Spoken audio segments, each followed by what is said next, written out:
আসসালামু আলাইকুম, শুভ সন্ধ্যা সবাইকে। অনেক অনেক প্রীতি এবং শুভেচ্ছা জানিয়ে শুরু করছি আজকের ক্লাস। প্রিয় শিক্ষার্থী বন্ধুরা, আপনারা সবাই কেমন আছেন? আমাকে দেখা যাচ্ছে কিনা, সাউন্ড ক্লিয়ার কিনা, ভয়েস ক্লিয়ার কিনা কমেন্ট করে জানিয়ে দিন প্লিজ।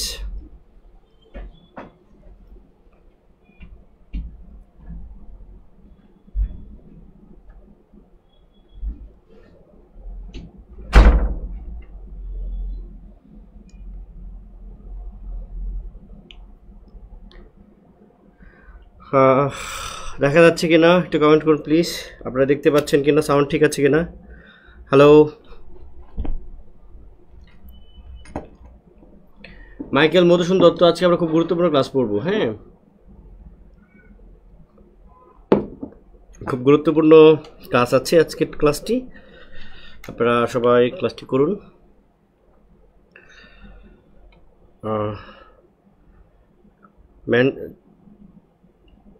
সবাইকে মেনশন করে দিলেও তো হয়।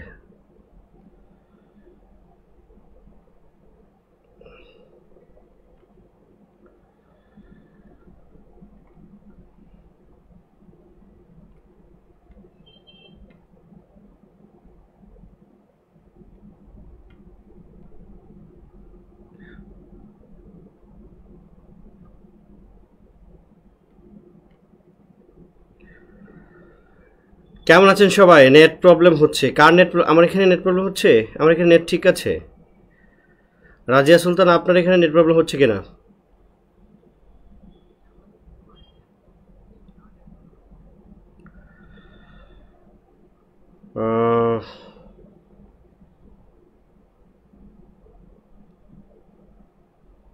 ফয়সাল রহমান বলছেন আসসালামু আলাইকুম স্যার, কেমন আছেন? ভালো আছি। শিহাব চৌধুরী বলছেন all okay, ready sir. Sir S A Rumi বলেছেন জি স্যার, ক্লিয়ার। ফয়সাল রহমান বলছেন আমি ভাবছি শুধু, আরে আমার সমস্যা আপু, নেটওয়ার্কের প্রবলেম এখানে নাই। এখানে নেটওয়ার্কের প্রবলেমটা নাই। আপনাদের এখানে কি প্রবলেম হচ্ছে কি না?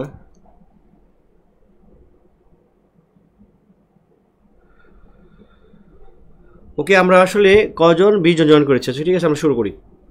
আমরা আজকে পড়বো হচ্ছে মাইকেল মধুসূদন দত্ত, বাংলা সাহিত্যের আধুনিকতার জনক, বাংলা কবিতার জনক, বাংলা আধুনিক কবিতার জনক, বাংলা প্রহসনের জনক, বাংলা নাটকের জনক, বাংলা ট্র্যাজেডির জনক, বাংলা মহাকাব্যের জনক, বাংলা অমিত্রাকর ছন্দের জনক, বাংলা আধুনিক নাটকের জনক, এরকম যা আছে সমস্ত কিছুর জনক হচ্ছে মাইকেল মধুসূদন দত্ত। শুধু বাদ হচ্ছে তিনি গল্পের জনক না। আমরা যদি বলি যে মাইকেল মধুসূদন দত্ত কিসে না, গল্প, উপন্যাস,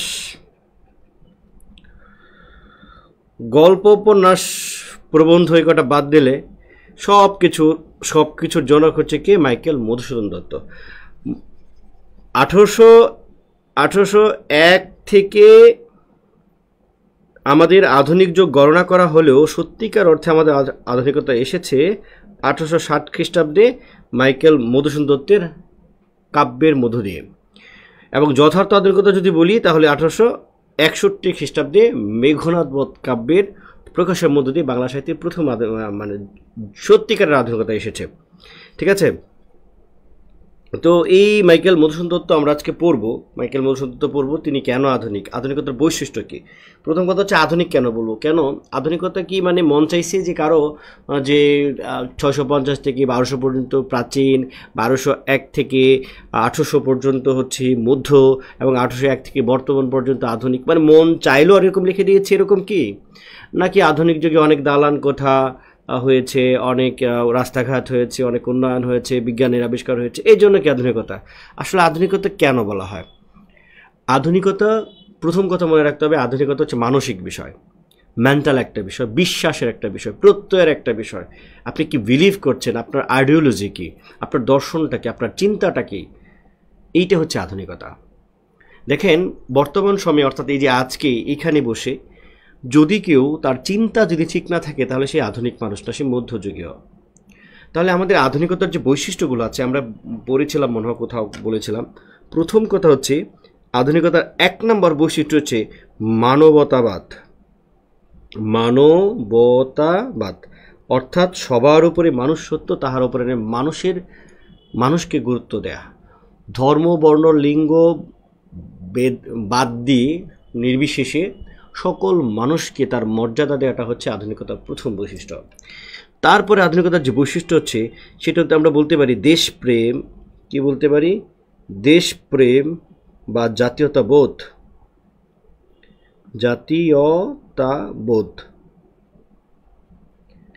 আমি গত কোনো একটা ক্লাসে বলেছিলাম যে সিরাজদৌল্লা তিনি যে পরাজিত হয়েছিলেন এটা বলা হচ্ছে মীর জাফরের বিশ্বাসঘাতকতার কারণে। এটা তো সবাই জানি, ইতিহাসে এই ব্যাপারটা আছে, কোনো অসুবিধা নেই। কিন্তু এটাই কি একমাত্র কারণ? তার চাইতে বড় কারণ ছিল ওই সময়ের মানুষ ছিল পরাধীন না, ওই সময় মানুষ ছিল মধ্যযুগীয়, তাদের মানসিকতা আধুনিকতা ছিল না, আধুনিক ছিল না।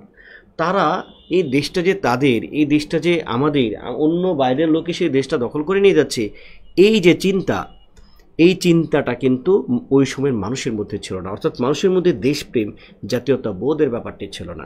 আপনারা যদি গ্ল্যাডিয়েটর মুভি দেখেন, গ্ল্যাডিয়েটর মুভিতে আপনারা দেখবেন, গ্ল্যাডিয়েটর নামে একটা মুভি আছে, তো সেই মুভিতে দেখবেন যে গ্ল্যাডিয়েটরের দুইজন যোদ্ধাকে তারা করে দেয়, মানে যুদ্ধ লাগিয়ে দেয়।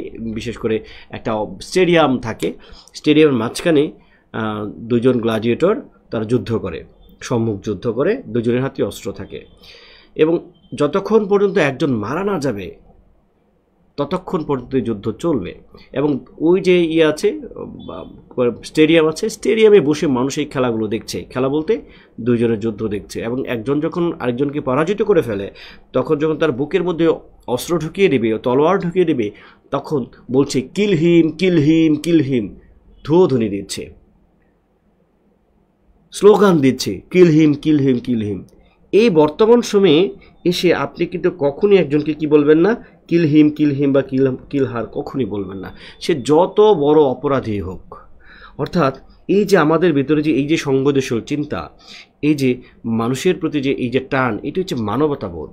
তাহলে এই যার মধ্যে মানবতাবোধ আছে তিনি একজন আধুনিক মানুষ। যার মধ্যে দেশপ্রেম আছে, জাতীয়তাবোধটা আছে, যে আমার এই জাতি, বাংলাদেশ যখন ক্রিকেটে দেখা গেছে পাকিস্তানের সাথে ইন্ডিয়ার সাথে 1 রানে 2 রানে হেরে যাচ্ছে, আমরা কান্না করে দিচ্ছি, এটা আমাদের দেশপ্রেম থেকে, আমাদের জাতীয়তাবোধ থেকে আসছে। যখন বন্যায় সব ভেসে গেল, এবং কেন ভেসে গেলো, এরকম হুট করে এরকম আকস্মিক বন্যার কারণ হচ্ছে কি, মানে উজান থেকে ঢল নেমে আসা এবং ইন্ডিয়ার যে বাঁধগুলো আছে, যে ড্যামগুলো আছে, সেগুলো খুলে দিয়েছে, একেবারে খুলে দিয়েছে। নিয়মটা হচ্ছে ড্যাম যদি কেউ খুলতে পারবে অবশ্যই, কিন্তু সেটা আগে থেকে জানানো এবং অল্প অল্প করে খোলা, যাতে হুট করে এসে মানে লোকালয়ে পানি ঢুকে না যায়। কিন্তু ইন্ডিয়া সেই কাজটি করেনি এবং এটা রাজনৈতিক কারণে করেনি, সেটা আপনারা জানেন। তো এই যে সকল মানুষের প্রতি আমাদের যে প্রেম, আমরা যে মাঠে নেমে গেছি, সবার জন্য আমরা হেল্প করার চেষ্টা করছি, এই যে আমরা আমাদের দেশকে রক্ষার জন্য আমরা যা ইচ্ছা তাই করার চিন্তা করছি, এই ব্যাপারটা, কিংবা আগস্ট বিপ্লব কিংবা জুলাই বিপ্লবের কথা যেটা বলছে, এখানকার বিষয়গুলো এই জাতীয়তাবোধ বা দেশপ্রেম থেকে এসেছে। তারপর হচ্ছে ব্যক্তি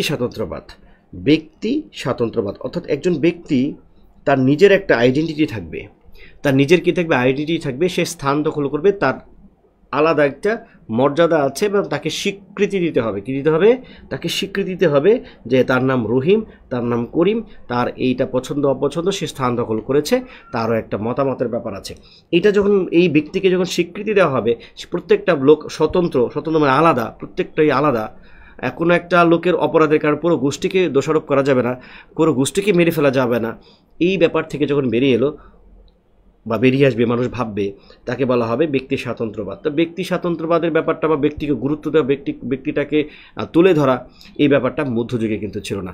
মানুষের মধ্যে মানুষের কোনো নাম ছিল না। ধরুন কোনো একটা দল করেছে, অপরাধ করেছে, পুরো দলের মানুষ সবাইকে মেরে ফেলছে। তো এটার কেন হয়েছিল? ব্যক্তি স্বাতন্ত্র্যবাদ ছিল না। অর্থাৎ ভালো হোক মন্দ হোক, দায়টি যে ব্যক্তির, এই ব্যাপারটা ছিল না। তারপরে যেটা ছিল না, নারী মুক্তি। নারীদেরকে মনে করা হতো নারীরা হচ্ছে শয্যাসঙ্গী, নারীরা হচ্ছে যৌন দাসী, তাদের একটাই কাজ বাচ্চা উৎপাদন করা এবং পুরুষের শয্যাসঙ্গী হওয়া। নারীদেরকে কেনা বেচা যায় টাকা দিয়ে, নারীরা হচ্ছে পণ্য, ভোগ্য পণ্য পুরুষের। তো এরকম চিন্তা ছিল মধ্যযুগে এবং প্রাচীন যুগে।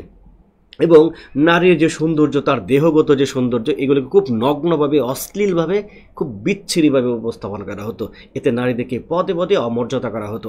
এবং নারীর মধ্যযুগের কাব্য যদি দেখেন, আলাওলের কাব্য পদ্মাবতী যদি দেখেন, সেখানে দেখবেন যে পদ্মাবতীর যে রূপের বর্ণনা দিচ্ছে, পায়ের নখ থেকে মাথার চুল পর্যন্ত বর্ণনা দিচ্ছে, এবং তার পদ্মাবতীর স্পর্শকাতর নারীর অঙ্গ যেগুলো আছে এইগুলোকে এতভাবে মানে করছে, বর্ণনা করছে যে এটা বর্তমান সময়ে করলে ব্যাপক অশ্লীল হবে, এবং এটা কখনো আধুনিকতার বা সুস্থ মানুষের পরিচয় নয়। এই জন্য ওইসব কাব্যকে আমরা বলছি মধ্যযুগীয় কাব্য। তারপরে দেখেন মুক্তভোগী, মুক্তভাবে চিন্তা করা, মুক্ত বুদ্ধি। তো এই মুক্তভাবে চিন্তা করা, মানুষ মুক্তভাবে চিন্তা করতে পারতো না। মানুষ সব কিছুর কেন্দ্রবিন্দু ছিল ধর্ম, সব কিছুর কেন্দ্রবিন্দু ধর্ম, যাই ঘটুক না কেন ধর্ম ধর্ম ধর্ম ধর্ম, এটার বাইরে গিয়ে মানুষ কখনোই চিন্তা করতে পারতো না। তো এই যে এই চিন্তা, এই ব্যাপারগুলো আছে, অর্থাৎ এই যে ধর্মীয় দৃষ্টিকোণ, ধর্মীয় ব্যাপারগুলো আছে, সব কিছুর মধ্যে ধর্ম নিয়ে আসা, এবং এই যে মানবতা বোধ না থাকা, দেশপ্রেম জাতীয়তা বোধ না থাকা, ব্যক্তি স্বাতন্ত্র্য বোধ না থাকা, নারী মুক্তি না থাকা, মুক্ত বুদ্ধির কথা যদি না থাকা, মৌলিকতা না থাকা, মৌলিক চিন্তার কথা না থাকা, বিজ্ঞান মনস্ক এই ব্যাপারগুলো যে না থাকা, এইগুলি হচ্ছে মধ্যযুগের ব্যাপার। তো আমরা দেখেছি যে একেবারে সেই যোগসন্ধিকরের কবি, যে নাম কি ওনার, যোগসন্ধিকরের কবির নাম হচ্ছে ঈশ্বরগুপ্ত, সেই ঈশ্বরগুপ্ত পর্যন্ত কি করেছেন, ওই সময় পর্যন্ত আমরা দেখেছি যে বাংলা সাহিত্যের মধ্যে এই মধ্যযুগীয় চিন্তা ছিল। তো এই মধ্যযুগীয় চিন্তা থেকে বের হয়ে এসে সবার আগে যিনি তার কাব্যের মধ্যে মানবতা বোধ, দেশপ্রেম বা জাতীয়তা বোধ, এবং এই ব্যক্তি স্বাতন্ত্র্য বোধ বা নারী মুক্তি কিংবা মুক্ত বুদ্ধির এই ব্যাপারগুলো যিনি আমদানি করেছেন, যিনি প্রয়োগ করেছেন, তিনি হচ্ছেন মাইকেল মধুসূদন দত্ত। এবং তিনি হুট করে কেন করতে পারলেন এবং আগে তারা কেন করতে পারলেন না, আপনারা নিশ্চয়ই জেনে থাকবেন যে মাইকেল মধুসূদন দত্ত খুবই একজন কি বলে মেধাবী মানুষ ছিলেন। তিনি এরকম ছিলেন যে তিনি সকালবেলা 2 ঘন্টা বাংলা পড়তেন, 2 ঘন্টা উর্দু পড়তেন, 2 ঘন্টা ইংরেজি পড়তেন, 2 ঘন্টা ফার্সি পড়তেন। এরকমভাবে তিনি 2 ঘন্টা 13 থেকে 14টি ভাষা শিখেছিলেন। এবং তার বাবা ছিলেন একজন জমিদার।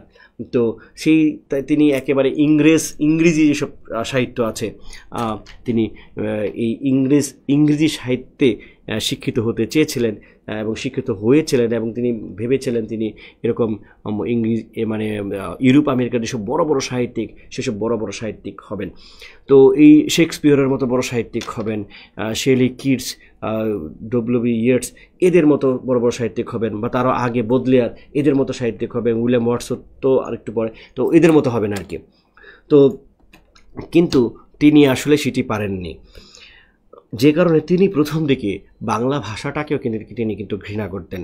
বাংলা ভাষাকে বলতেন যে Bengal is the fisherman's language, বাংলাটা হচ্ছে জেলেদের ভাষা। হ্যাঁ, তিনি ইংরেজি ভাষার ভিতর অতিমাত্রায় প্রেম ছিল। তো বাংলা ভাষায় তিনি অতটা পছন্দ না করলেও তিনি বাংলা ভাষায় সাহিত্য চর্চা করেন। অনেকেই মনে করেন এখানে যে মাইকেল মধুসূদন দত্ত সম্ভবত যে তিনি বিদেশে গিয়ে ইংরেজি ভাষায় সাহিত্য চর্চা করেছেন না, একেবারেই ভুল। মধুসূদন যা হওয়ার দরকার সব এই ভারতবর্ষে মাদ্রাজ বা কলকাতায় থাকতে তিনি হয়ে গেছেন। যা কিছু হওয়ার যত কিছু লেখার হয়ে গেছেন, শেষ দিকে গিয়ে তিনি সেই ব্যারিস্টারি পড়ার জন্য, আইন পড়ার জন্য তিনি ইংল্যান্ড গিয়েছিলেন। ইংল্যান্ড থেকে তিনি ফ্রান্সে গিয়েছিলেন। ওখানে যাওয়ার পরে তিনি ওখান থেকে ওই কি বলে যে পেত্রাক এবং শেক্সপিয়র থেকে তিনি কি বলে ওটাকে সনেটের অভিজ্ঞতা নিলেন, এবং ওখানে বসে তিনি সনেট লিখেছিলেন। কিন্তু সনেট লেখার আগে তিনি তার মহাকাব্য টাব্য যা আছে সমস্ত কিছু, এবং ইংরেজি ক্যাপটিভ লেডি থেকে শুরু করে সমস্ত কিছু তিনি আগে এখানে বসে লিখে ফেলেছিলেন। এবং এইখানে বসে যখন তিনি লেখেন, তখন তিনি কিন্তু একজন ইংরেজকে দেখিয়েছিলেন যে এই যে ক্যাপটিভ লেডি এটা আমি লিখেছি। তখন সেই ইংরেজ যে ভদ্রলোক তিনি পরামর্শ দিয়েছিলেন যে মধুসূদন দত্ত, তুমি বাংলায় সাহিত্য চর্চা করো। তো এই হলো ব্যাপার। তো আমরা মোটামুটি মাইকেল মধুসূদন দত্ত তখন তিনি তার সাহিত্যে যে কাজগুলো করেছেন, যে তার আগের সাহিত্যটা ছিল পুরাণ কেন্দ্রিক। কোন পুরাণ? হিন্দু ধর্ম কেন্দ্রিক।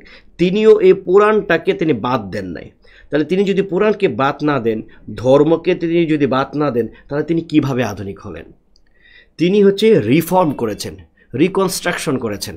অর্থাৎ এই যে পুরাণ, ধরেন রামায়ণের কাহিনী কিন্তু আমি আপনাদের আগের ক্লাসে সম্ভবত পড়িয়েছি, না তার আগে অনুবাদের মধ্যে পড়িয়েছিলাম। রামায়ণের কাহিনী আমি বলেছিলাম যে রামায়ণ এই কাহিনী। তো সেই রামায়ণের মধ্যে কাহিনীতে আমরা দেখলাম যে রাম হচ্ছে নায়ক, রাম এবং লক্ষ্মণ হচ্ছে নায়ক। রাম লক্ষ্মণ হচ্ছে নায়ক, আর রাবণ যে সে রাবণ হচ্ছে সে ভিলেন। তিনি বলতে মাইকেল মধুসূদন দত্ত এই ব্যাপারটাকে একবারে উল্টিয়ে দিয়েছেন। রামায়ণ থেকে তিনি কাহিনী নিয়েছেন, কিন্তু রামায়ণের যে ঘটনা আছে সেই ঘটনাকে তিনি উল্টিয়ে দিয়েছেন, ঘটনা না ঠিক চরিত্রগুলোকে উল্টিয়ে দিয়েছেন। যেখানে রাবণ ছিল রাক্ষস, যার 10টা মাথা, ভয়ঙ্কর রাক্ষস হচ্ছে রাবণ, এবং যেখানে যে বিভীষণ হচ্ছে সে একজন ধর্মপুত্রের মতো আচরণ করে, তার অনেক সুনাম তার, কারণ সে এই রাবণের পক্ষে ছিল না, নিজের ভাই রাবণের পক্ষে না থেকে সে রামের পক্ষে চলে আসছিল, এটা খুব মানে তাকে খুব প্রশংসা করা হয়েছিল। কিন্তু মাইকেল মধুসূদন দত্ত যেটা করেছেন, সেই রাক্ষস রাবণকে তিনি করেছেন নায়ক, আর রাম এবং লক্ষ্মণ যে দেবতা এদেরকে তিনি তৈরি করে ফেলেছেন একেবারে ভিলেন টাইপের। এবং রাক্ষস যে রাবণ, এই রাক্ষস রাবণকে তিনি এই ভারতবর্ষের প্রতিনিধি করেছেন, এবং রাম এবং লক্ষ্মণকে করেছেন ইংরেজদের প্রতিনিধি। অর্থাৎ ইংরেজরা এসে আমার ভারতবর্ষে কীভাবে দখল করেছে একবার সমুদ্র পাড়ি দিয়ে এসে, ঠিক ওইখানে দেখাচ্ছে যে সমুদ্র পাড়ি দিয়ে এসে রাম এবং লক্ষ্মণ কাকে আক্রমণ করছে, স্বর্ণলঙ্কাতে আক্রমণ করছে, অর্থাৎ লঙ্কাপুরীতে, অর্থাৎ রাবণের রাজ্যে আক্রমণ করছে। এরকম একটা রূপকে একটা ব্যাপার দিয়ে দুইটা মানে চরিত্রগুলোকে একেবারে রিভার্স করে দিয়েছেন। এখন দেখা যাচ্ছে ওই যে রাবণ, এই রাবণের মধ্যে দেশপ্রেম আছে, রাবণের মধ্যে মানবতা বোধ আছে, রাবণের মধ্যে ব্যক্তি স্বাতন্ত্র্য বোধ আছে, রাবণের ওইখানকার যে নারীগুলো আছে, প্রমীলা ওই মেঘনাথের স্ত্রী, ওই নারীর মধ্যে নারী স্বাধীনতা আছে, এবং এই মুক্ত বুদ্ধি বা নতুন করে ভাবার যে ব্যাপারটা আছে, এই সমস্ত আধুনিকতার বৈশিষ্ট্য রাবণ এবং রাবণের পরিবারের মধ্যে আছে, যে বৈশিষ্ট্যগুলো রাম এবং লক্ষ্মণের মধ্যে নাই। তো এইভাবে তিনি একটা ব্যাপক বিপ্লব নিয়ে এসেছিলেন। আমার মনে হয় যে মাইকেল মধুসূদন দত্ত তিনি যদি এখন এগুলো লিখতেন, তাকে ধর্ম অবমাননার কারণেই তাকে সম্ভবত তাকে হয় কেউ বোমা মারত, মানে ধরেন ইন্ডিয়ার এখন যেভাবে মানে ইন্ডিয়া বাংলাদেশ বা যেখানে বলেন না কেন যেভাবে ধর্মীয় উগ্র চিন্তা বিকশিত হয়েছে, সেইখানে দেখবেন যে এরকম ধর্ম রিলেটেড যদি কিছু এখন যদি কেউ লিখতো, আমার ধারণা মাইকেল মধুসূদন দত্তকে কোনো একজন হিন্দু উগ্রকেও মেরে ফেলতো। তাছাড়া মাইকেল মধুসূদন দত্ত তিনি তো হিন্দু ধর্ম ত্যাগ করে 1843 খ্রিস্টাব্দে আমরা জানি তিনি করেছিলেন, কি বলে, খ্রিস্টান হয়েছিলেন। তো এইটা ওই সময় লেখা সম্ভব ছিল, যেটা এখন লেখা সম্ভব নয়। বা নজরুল যেগুলো লিখেছেন, নজরুল যখন আমরা পড়াবো যা লিখেছেন তা এই সময়ে লিখলে কাফের বলে মানে এরকম হয়তো একটা আন্দোলন তৈরি হতো যে যতক্ষণ পর্যন্ত ওই নজরুলের কতল করা না হবে নজরুলকে, বা যতক্ষণ পর্যন্ত তাকে মৃত্যুদণ্ড না হয় ততক্ষণ পর্যন্ত মনে হয় এইটা থামতো না, যদি এখন লেখা হতো। আচ্ছা যাক, আমরা ওইদিকে না যাই, এই হলো ব্যাপার। এই জন্য আমরা মাইকেল মধুসূদন দত্তকে বলছি আধুনিক কবি এবং আধুনিকতার জনক, সমস্ত কিছু তিনি জনক। তিনি এত ব্রিলিয়ান্ট ছিলেন, ওই ইউরোপ এবং আমেরিকার যে সেইসব সাহিত্য আছে সেই সব সাহিত্যের সংস্পর্শে এসে সেসব সাহিত্য তিনি যেহেতু পড়েছেন, দেখেছেন, ওখান থেকে অভিজ্ঞতা নিয়ে, ইউরোপীয় রেনেসাস থেকে অভিজ্ঞতা নিয়ে, রেনেসাস মানে নবজাগরণ, রেনেসাস হচ্ছে নবজাগরণ, এই রেনেসাস আমার বাংলা সাহিত্যে তিনি প্রয়োগ করেছেন, নতুনভাবে জেগে ওঠা। তো তার একটা উপাধি এখান থেকে আসে, যে তার উপাধি হচ্ছে দত্ত কুলোদ্ভব বলা হয়, যেহেতু তিনি দত্ত বংশে জন্মগ্রহণ করেছিলেন মাইকেল মধুসূদন দত্ত, এই জন্য তাকে দত্ত কুলোদ্ভব কবিও বলা হয়। এটা অনেকবার পরীক্ষায় আসছে যে দত্ত কুলোদ্ভব কবি কে। শ্যামলী যান মুক্ত, আত্মকেন্দ্রিক মনোভাব।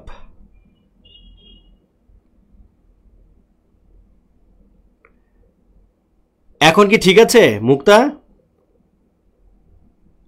তো মাইকেল মধুসূদন দত্ত থেকে আমাদের যে একটা ভুল ধারণা থাকে যে মাইকেল মধুসূদন দত্ত সম্ভবত ইউরোপে গিয়ে তিনি হয়েছিলেন, মানে মাইকেল মধুসূদন দত্ত হয়েছিলেন না, তিনি যা হওয়ার বাংলাদেশে থাকতেই হয়ে গিয়েছিলেন। মানে বাংলাদেশ বলতে আমি বোঝাচ্ছি মানে কলকাতা, মাদ্রাস এই অঞ্চলে থাকতেই তিনি হয়ে গিয়েছিলেন যা হওয়ার, তিনি পরে গিয়েছিলেন। ওকে, তো আপনারা যদি ওই আশার ছলনে ভুলিয়ে এই বইটা পড়েন, কিংবা আরও অনেকগুলো রেফারেন্স আছে, সেই রেফারেন্সগুলো যদি পড়েন, সেখান থেকে খুব ভালোভাবে আমাদের মাইকেলের যে জীবনী সেখান থেকে জানা যাবে। হ্যাঁ, মাইকেল মধুসূদনের কবিকৃতি একটা বই আছে।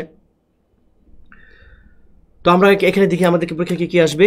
তারপর হচ্ছে মহাকাব্য, হচ্ছে তার যে মহাকাব্য মেনলি হচ্ছে এটা মহাকাব্য তো আখ্যান থাকবে, স্বর্গ নরক মর্ত্য বিস্তার থাকবে, স্বাভাবিক ব্যাপার। তার মহাকাব্যর সংখ্যা হচ্ছে 2টা, একটা হচ্ছে মেঘনাদ বধ কাব্য, এটা হচ্ছে 1900 লেখা আছে এখানে, সরি এটা আনফর্চুনেটলি 1900, এখানে 1900 আছে, 1900 এটা 8 হবে, হ্যাঁ 8 হবে, 1900 লেখা অভ্যস্ত তো আমরা, 1900 পোলাবান তো। 1861 সালে বাংলা সাহিত্যের প্রথম সার্থক মহাকাব্য, এই কথাটা পরীক্ষা আসে যে বাংলা সাহিত্যের প্রথম সার্থক মহাকাব্য কি? মেঘনাদ বধ কাব্য। তারপর তিনি আরেকটা মহাকাব্য লিখেছিলেন, এটা তিনি শেষ করে যেতে পারেন না, তার আগে তিনি মৃত্যুবরণ করেছেন, সেটা হচ্ছে মেঘনাদ হেক্টর বধ, এবং এটা ওইভাবে প্রকাশিত হয়েছিল। হেক্টর বধ কাব্যটা, আচ্ছা এখানে যেহেতু সামনে আসছে, হেক্টর বধ নিয়ে আমি আর পরে আলোচনা করব যে তার দুইটা মহাকাব্য ছিল, একটা হচ্ছে মেঘনাদ বধ কাব্য, আর একটা হচ্ছে হেক্টর বধ কাব্য। এবার মেঘনাদ বধ কাব্য নিয়ে আমরা আলোচনা করি। মেঘনাদ বধ কাব্য হচ্ছে বাংলা সাহিত্যের প্রথম মহাকাব্য, এটা আমরা জানি, সার্থক মহাকাব্য। তার আগে যারা লেখার চেষ্টা করেছেন সেসব কাব্য হয়নি। তো এটি কত সালে প্রকাশিত হয়েছিল, এইটা পরীক্ষায় আসে, এটি কত সালে প্রকাশিত হয়েছিল, এবং এটা তার দ্বিতীয় কাব্যগ্রন্থ। আমরা পরে চলে যাচ্ছি যে এটার কাহিনী রামায়ণ থেকে নেওয়া হয়েছে, আমি অলরেডি বলেছি, এবং এটা উৎসর্গ করা হয়েছিল কাকে, এটা যদিও পরীক্ষায় আসে না, রাজা দিগম্বর মিত্র। এটা স্থায়িত্বকাল 2 দিন 3 রাত এবং 9টি স্বর্গ আছে। স্বর্গ মানে অধ্যায়, স্বর্গ মানে কি? অধ্যায়। কয়টা স্বর্গ আছে? 9টি। এবং প্রধান চরিত্র হচ্ছে রাবণ, মেঘনাদ, প্রমীলা। এই 3টা চরিত্র হচ্ছে রাক্ষস বংশের। দেখেন প্রধান চরিত্র যে 3টা বলি, রাবণ, মেঘনাদ, প্রমীলা, তারপরে বিভীষণের কথা বলি, এটাও রাক্ষস বংশের। রাম এবং লক্ষ্মণ এরা হচ্ছে দেবতা। তো এটা নায়ক রাবণ অথবা মেঘনাদ, এই দুইটা নিয়ে যে কোনো একজনের আলোচনা করা থাকে, মানে সরি রাবণ অথবা মেঘনাদ, এই দুইটা নিয়ে সবাই আলোচনা করে, এবং এটা নিয়ে একটা দ্বিমত আছে, কেউ বলছেন যে মেঘনাদ, কেউ বলছেন রাবণ। যেহেতু এটার নাম হচ্ছে মেঘনাদ বধ, তাহলে এটা অবশ্যই নায়ক হচ্ছে মেঘনাদ। আবার কেউ বলছেন যে না, এটার নায়ক হচ্ছে রাবণ, অথবা কেউ বলছেন যে কেন্দ্রীয় চরিত্র হচ্ছে রাবণ আর নায়ক হচ্ছে মেঘনাদ, এরকম বলছেন। ট্রাজেডি, এটা হচ্ছে ট্রাজেডি একটা। কার ট্রাজেডি? রাবণের ট্রাজেডি। রাবণের ট্রাজেডিটা কীভাবে আমি আলোচনা করবো। এটা ছন্দ হচ্ছে অমিত্রা করছেন, তো রস হচ্ছে করুণ। কিন্তু এটা শুরুতেই তিনি একটা ঘোষণা দিয়েছিলেন যে গাহিব মা বীর রসে ভাসি মহাগীতি। তিনি প্রথমেই একটা ঘোষণা দিয়েছিলেন যে বীর রসে, কারণ হচ্ছে মহাকাব্যের রসটা হচ্ছে বীর রস। এখানের মধ্যে অনেক বীরত্ব থাকবে, অনেক বীরত্ব গাথা থাকবে, অনেক যুদ্ধ থাকবে, নায়ক খুবই উচ্চবংশীয় এবং তার অনেক বেশি শক্তিমত্তা থাকবে, সে অনেককে যুদ্ধক্ষেত্রে অনেককে হারিয়ে ফেলবে, এরকম ব্যাপার স্যাপার থাকবে, মানে বীরত্ব গাথা থাকবে। কিন্তু আনফর্চুনেটলি এটা বীর রস লিখতে গিয়ে হয়ে গেছে করুণ রস। জীবন দর্শন, এটা জীবন দর্শনটা কি? জীবন দর্শন যে মানুষ ধ্বংস হয়ে যায় কিন্তু পরাজিত হয় না। দ্য ওয়ার্ডম্যান অ্যান্ড দ্য সি নামে একটা উপন্যাস আছে, উপন্যাসটা আপনারা যদি পড়ে থাকবেন, আর্নেস্ট হেমিংওয়ে, এটার জন্য তিনি নোবেল পুরস্কার পেয়েছিলেন। তো সেইখানে একটা কথা আছে, a man can be destroyed but not defeated. তো এই যে একজন মানুষ ধ্বংস হয়ে যেতে পারে কিন্তু পরাজিত হয় না, এইটা হচ্ছে এই মেঘনাদ বধ কাব্যের মূল ব্যাপার, যেটা আমরা রাবণের মধ্য দিয়ে দেখতে পাবো। ঠিক আছে, তাহলে আমরা জাস্ট একটু ইগুলো দেখছি, কি বলে, আমি কাব্যটা নিয়ে নিজে আলোচনা করবো, জাস্ট আমি একটু ইটা দেখাচ্ছি, তথ্য সংক্রান্ত ব্যাপারগুলো দেখাচ্ছি। যে কাব্যঋণ, তিনি যে এই মেঘনাদ বধ কাব্যটা লিখেছেন এবং সার্থক হয়েছে, তিনি কিন্তু নিজে থেকে লেখেন নাই, তিনি কিন্তু বিভিন্ন জায়গা থেকে অভিজ্ঞতা নিয়েছেন। এই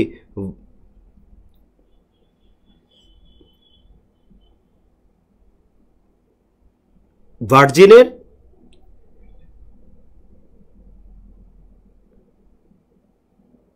ইনিট, দান্তের ডিভাইন কমেডি, এটা ভার্জিরের না, হ্যাঁ ভার্জিরের ইনিট, দান্তের ডিভাইন কমেডি, হোমারের ইলিয়াড ও মিল্টনের প্যারাডাইস লস্ট। ব্যাপারটা হচ্ছে অনেকটা, তিনি যেহেতু ওই বিদেশি যেসব ইংরেজ যেসব সাহিত্যিক ছিলেন তাদের দ্বারা প্রভাবিত ছিলেন বা তাদের মতো বড় হতে চেয়েছিলেন, তখন তিনি যখন এই মেঘনাদ বধ কাব্য লিখেন, তার আগে পৃথিবীর অন্যান্য যে মহাকাব্যগুলো আছে, বড় বড় মহাকাব্য, তিনি সেগুলো পড়েছেন। তো মহাকাব্যের একটা ব্যাপারটা হচ্ছে, এটা স্বর্গ থাকবে, এটার মধ্যে স্বর্গ থাকবে, এটা হচ্ছে মর্ত থাকবে, মর্ত মানে পৃথিবী, স্বর্গ মর্ত থাকবে, পাতাল থাকবে, এবং সেই পাতালের মধ্যে দেখবেন যে প্রেতপুরী বা এই নরক, এ ব্যাপার থাকবে, নরক থাকবে। স্বর্গ, মর্ত, নরক, পাতাল, এইগুলো বিস্তার যদি হয় তবে তাকে মহাকাব্য বলা হবে। তাহলে তিনি এই পাতালের বর্ণনা কিংবা নরকের বর্ণনা কিংবা স্বর্গের বর্ণনা কিংবা মর্তের বর্ণনা যদি তিনি এক এক জায়গা থেকে এক এক কাব্য থেকে এক এক অভিজ্ঞতা নিয়ে তিনি কি করেছেন, এটা লিখেছেন। হ্যাঁ, ভার্জিলের হবে, এটা করছিলাম। তো নরক বর্ণনায় তিনি ভার্জিলের ইনিট থেকে এবং দান্তের ডিভাইন কমেডি থেকে তিনি করেছিলেন, কি বলে, অভিজ্ঞতা নিয়েছিলেন। আর চরিত্র সৃষ্টিতে তিনি নিয়েছিলেন মিল্টনের প্যারাডাইস লস্ট থেকে নিয়েছিলেন। যদিও এখান থেকে পরীক্ষা কখনো আসে না, এরকম হয়তো পরীক্ষা আসতে পারে যে তিনি এটা হবে ভার্জিল। হ্যাঁ, রটা কেটে দেন, রটা হবে ভার্জিলের। তো গুরুত্বপূর্ণ এখানে কিছু উক্তি আছে, এই উক্তিটা আমি একটু পরে বলছি। পরে বলার আগে আমরা মূল কাহিনীটা একটু বোঝার চেষ্টা করি যে এখানে ব্যাপারটা কি। যারা মহাভারত রামায়ণের ক্লাসটা যারা করেছিলেন তারা দেখেছিলেন যে সীতাকে অপহরণ করে নিয়ে গেছে হচ্ছে রাবণ। রাবণ সীতাকে অপহরণ করে নিয়ে গেছে। এখন এই সীতাকে উদ্ধার করার জন্য দুই ভাই রাম এবং লক্ষ্মণ কি করছে? রাম এবং লক্ষ্মণ তারা যুদ্ধে অবতীর্ণ হবে। এখন রাবণের ভাই আছে বিভীষণ, রাবণের ভাই আছে কুম্ভকর্ণ। হ্যাঁ, রাবণের ভাই, ছোট ভাই। এখন এই বিভীষণ সে আবার তার নিজের ভাইয়ের পক্ষ ছেড়ে এসে চলে গিয়েছে হচ্ছে রাম এবং লক্ষ্মণের কাছে। এবং এই রাবণের যে ছেলে তার নাম মেঘনাদ। রাবণের আরেকটা ছেলে আছে তার নাম হচ্ছে বীরবাহু, এটা যুদ্ধের প্রথমে মারা যায়। তো এই মেঘনাদ এই পরিমাণ বীর সে দেবতার যে রাজা ইন্দ্রকে সে পরাজিত করেছিল। এই জন্য তার আরেক নাম হচ্ছে ইন্দ্রজিৎ। এই ইন্দ্রজিৎকে অবলম্বন করি, অর্থাৎ মেঘনাদকে অবলম্বন করে মেঘনাদের যে বীরত্ব এবং মেঘনাদকে হত্যা করার যে ষড়যন্ত্র, এইটা অনেক টাচি একটা ব্যাপার ছিল। এইটা মাইকেল মধুসূদন দত্তকে টাচ করেছিল, এই জন্য তিনি এই কাব্যটা লিখেছেন। এবং এই মেঘনাদকে যখন হত্যা করা হয় তখন বলেছিলেন যে আমি আমার প্রিয় ইন্দ্রজিৎকে হত্যা করিয়েছি, এরকম একটা কথা তিনি বলেছিলেন। তো এই যে রাবণ সে তো হচ্ছে রাক্ষস, এরা কি রাক্ষস।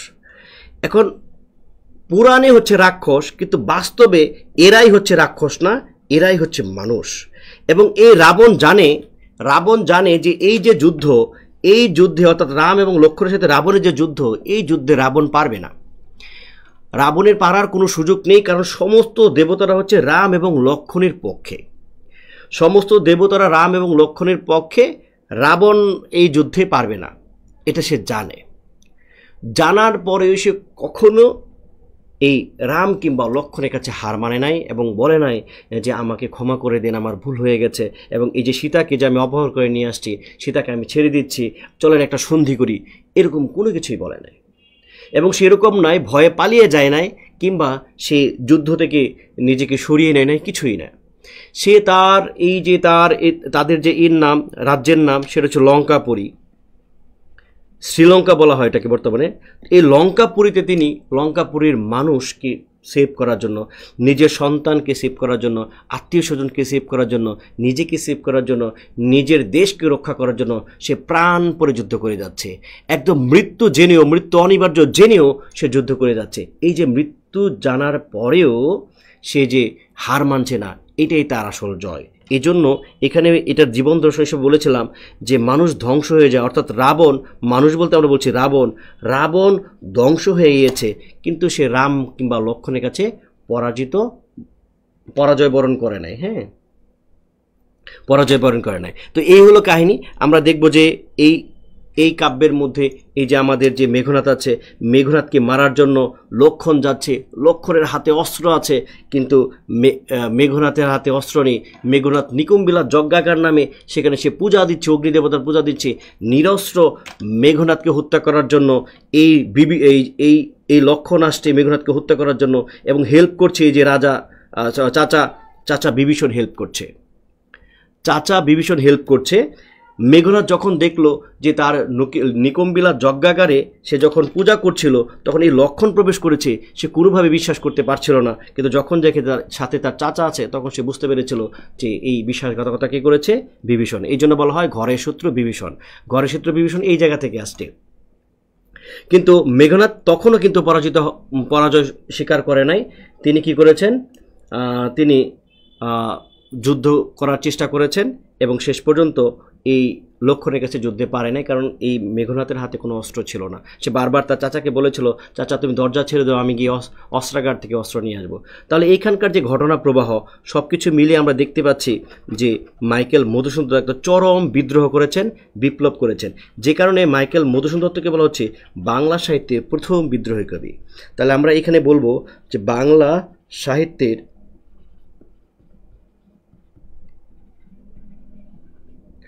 প্রথম বিদ্রোহী কবি।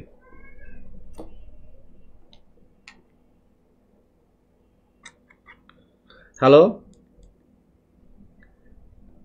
আমি এই যে লাইভ ক্লাসে আছি, একটু ক্লাসে আছি। হ্যাঁ,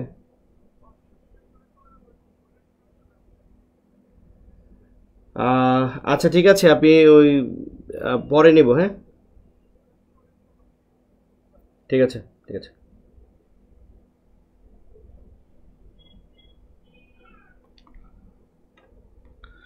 তাহলে বাংলা সাহিত্যের প্রথম বিদ্রোহী কবি বা যথার্থ বিদ্রোহী কবি মাইকেল মধুসূদন দত্ত। এখন আমরা জানি যে বাংলা সাহিত্যের বিদ্রোহী কবি হচ্ছে কাজী নজরুল ইসলাম। কাজী নজরুল ইসলাম বিদ্রোহী কবি ঠিক আছে, কিন্তু তার বিদ্রোহের ধরনটা, তার বিদ্রোহ, এই যে এর বিদ্রোহের ধরনটা পুরো একটা সাহিত্যিক বিদ্রোহ। তিনি সাহিত্য নিয়ে কী করেছেন? বিদ্রোহ করেছেন, সাহিত্যিক বিদ্রোহ। কিন্তু আমাদের নজরুলের যে বিদ্রোহটা, নজরুল তার বিদ্রোহটা পুরাই রাজনৈতিক। তিনি একটা রাজনৈতিক বিদ্রোহ করেছেন। তিনি কিন্তু তার কবিতার ফর্ম নিয়ে তিনি চিন্তা করেন নাই, তিনি কিন্তু কবিতার ছন্দ নিয়ে নতুন করে ভাঙাচোরা করে নাই, নতুন কিছু জানার চেষ্টা করেন নাই। তিনি প্রচলিত যে ব্যাপারগুলো আছে, ছন্দ, এগুলো নিয়েই তিনি কাব্য রচনা করেছেন ব্রিটিশদের বিরুদ্ধে। শোষকদের বিরুদ্ধে তিনি কাব্য রচনা করেছেন, এবং তিনি সাধারণ মানুষের পক্ষ থেকে ভারতবর্ষের স্বাধীনতার জন্য, ভারতবর্ষের মুক্তির জন্য, সাম্যবাদ প্রতিষ্ঠা করার জন্য তিনি সংগ্রাম করেছেন, বিপ্লব করেছেন কাজী নজরুল ইসলাম। তাহলে কাজী নজরুল ইসলামের বিদ্রোহের ধরনটা হচ্ছে রাজনৈতিক, কিন্তু মধুসূদন দত্তের বিদ্রোহের ধরনটা হচ্ছে সাহিত্যিক। এবং তিনি কি করেছিলেন? তিনি এই যদি কখনো পরীক্ষা এরকম আসে যে বাংলা সাহিত্যের বিদ্রোহী কবি কে কিংবা যথার্থ বিদ্রোহী কবি কে, উত্তর কিন্তু হবে মাইকেল মধুসূদন দত্ত। বাংলা সাহিত্যের প্রথম বা যথার্থ বিদ্রোহী কবি, যেভাবে প্রশ্ন আসুক না কোনো, মাইকেল মধুসূদন দত্ত হবে। আর দ্বিতীয় বিদ্রোহী কবি বা রাজনৈতিক বিদ্রোহী কবি হচ্ছেন কাজী নজরুল ইসলাম। তো এই হলো ব্যাপার। মোটামুটি আমরা কাব্যের, অর্থাৎ মেঘনাদ বধ কাব্যের কাহিনীটা, রামায়ণ যারা জানেন তারা মোটামুটি তারা জেনেছেন। গুরুত্বপূর্ণ উক্তি আছে, দেখেন এখানে প্রমীলা হচ্ছে, এই প্রমীলাটা হচ্ছে মেঘনাথের স্ত্রী। তো এই মেঘনাথের স্ত্রী, তিনি একটা কথা একটু বলেছিলেন, দেখেন যে যখন তার এখানে খবর এলো যে এই ইয়াতে যাওয়া যাবে না, লঙ্কাপুরীতে যাওয়া যাবে না, কারণ এইখানে রামের সৈন্যরা এসেছে, তখন ওই তার বান্ধবী বাসন্তী, অর্থাৎ এই প্রমীলার বান্ধবী বাসন্তীকে সে বলছিল, কি কহিলি বাসন্তী পর্বত গৃহসারী, বাহিরায় জবে নদী সিন্ধুর উদ্দেশ্যে, কার হেন সাধ্য রোধে সে গতি, দানব নন্দিনী আমি রক্ষকুল বধূ, রাবণ শ্বশুর মম, বিশেষ করে এই দুইটা লাইন, রাবণ শ্বশুর মম মেঘনাথ স্বামী, আমি কি ডরাই সখী ভিখারি রাঘবে। রাঘব মানে হচ্ছে রাম, যে আমার যেখানে আমার শ্বশুর হচ্ছে রাবণ আর আমার স্বামী যেখানে মেঘনাথ, এমন বড় বড় যোদ্ধা, আমি কি এই ভিখারি কোনখানকার কোন এক রাম যে বনবাসে এসেছে, বনে থাকে, তাকে কি আমি ভয় পাবো? এই যে অস্ত্র নিয়ে এসে বেরিয়ে গিয়েছিল প্রমীলা দেবী, এই যে বের হয়ে যাওয়ার যে প্রবণতা, এই যে নারী মুক্তি, এই প্রমীলার মধ্য দিয়ে মাইকেল মধুসূদন দত্ত নারীর মুক্তি সে ব্যাপারটা দেখিয়েছেন। তারপরে এখানে আরেকটা উদ্ধৃতি নিয়েছি, দেখেন রাবণের ছেলে, তার নাম হচ্ছে বীরবাহু। এই বীরবাহু প্রথমই যুদ্ধে মারা গিয়েছে, একদম প্রথমই সম্মুখ যুদ্ধে সে মারা গিয়েছে। মারা যাওয়ার পরে সে এই যে আফসোস, আধুনিক মানুষের মধ্যে কি থাকে? আফসোস থাকে, হতাশা থাকে, কষ্ট থাকে আধুনিক যুগের মানুষের মধ্যে। তখন সে এই যে বলছে তার যে বোন, মানে আপনারা নিশ্চয়ই কাহিনীটা জানেন, মানে কাহিনীটা অনেক বড়, তো এই জন্য আমি আসলে বলতেছি না, যে এই যে শূর্পণখা হচ্ছে রাবণের বোন, এবং শূর্পণখার নাক কেটে দিয়েছিল বলে, কান কেটে দিয়েছিল বলে প্রতিশোধ নেওয়ার জন্য রাবণ সীতাকে উঠিয়ে নিয়ে গিয়েছিল। অর্থাৎ এই শূর্পণখা রাম এবং লক্ষ্মণকে দেখে প্রেমে পড়েছিল। তো লক্ষ্মণ এই শূর্পণখার নাক কেটে দিয়েছিল। শূর্পণখা হচ্ছে রাবণের বোন। তো এই সেইকে কেঁদে কেঁদে গিয়ে তার বোন ভাইকে যখন বলছিল, তখন রাবণ সে প্রতিশোধ নেওয়ার জন্য আসছিল যে আমার বোনের নাক কেটে দিয়েছে কোন সেই রাবণ, কোন সেই লক্ষণ, এই জন্য সে কিন্তু সীতাকে অপহরণ করে নিয়ে গেছিল। এই কাহিনীটা কিন্তু আপনারা জানেন। তখন সেই বলছে যে হায় শূর্পণখা কি কুক্ষণে দেখেছিলে তুই রে অভাগী, কাল পঞ্চবটি, যে পঞ্চবটি বলেন, কাল পঞ্চবটি কালকোটে ভরা এই ভুজগে, মানে সাপে ভরা এই এতে কেন তুই গিয়েছিলি, মানে রাম এবং লক্ষ্মণ এদেরকে সাপের সাথে তুলনা করা হচ্ছে। এবং আরেকটা পরে তিনি সান্ত্বনা দিচ্ছেন সবাইকে, এক রাজ্যের মধ্যে প্রাসাদে সান্ত্বনা দিচ্ছেন যে জন্মভূমি রক্ষা হেতু কে ডরে মরিতে, যে ডরে ভীরু সে মূঢ় শতধিক তারে। এই লাইনটা আপনারা যদি যে কোনো জায়গায় যদি ব্যবহার করেন, আপনাদের যে কোনো লেখা অনেক বেশি সমৃদ্ধ হবে।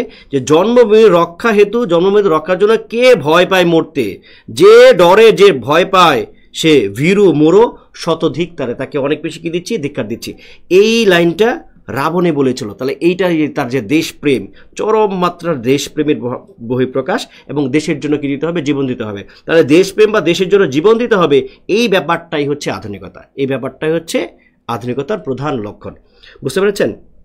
তো এই হলো আমাদের মোটামুটি মাইকেল মধুসূদন মেঘনাদ বা কাব্য। আমি জানি না, আমি বিচ্ছিন্নভাবে বলেছি, বিচ্ছিন্নভাবে ঘটনা বলেছি, আপনারা কি কাহিনীটা ধরতে পেরেছেন কিনা বা বুঝতে পেরেছেন কিনা আপনি একটু বলেন তো।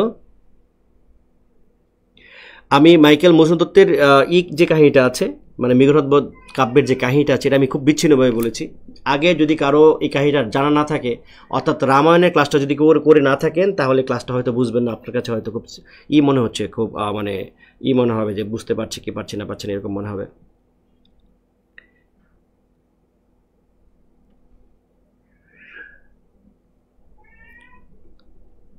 মানে মাইকেল মধুসূদন দত্ত তো আমরা আধুনিক বলি, আসলে কেন আধুনিক বলি?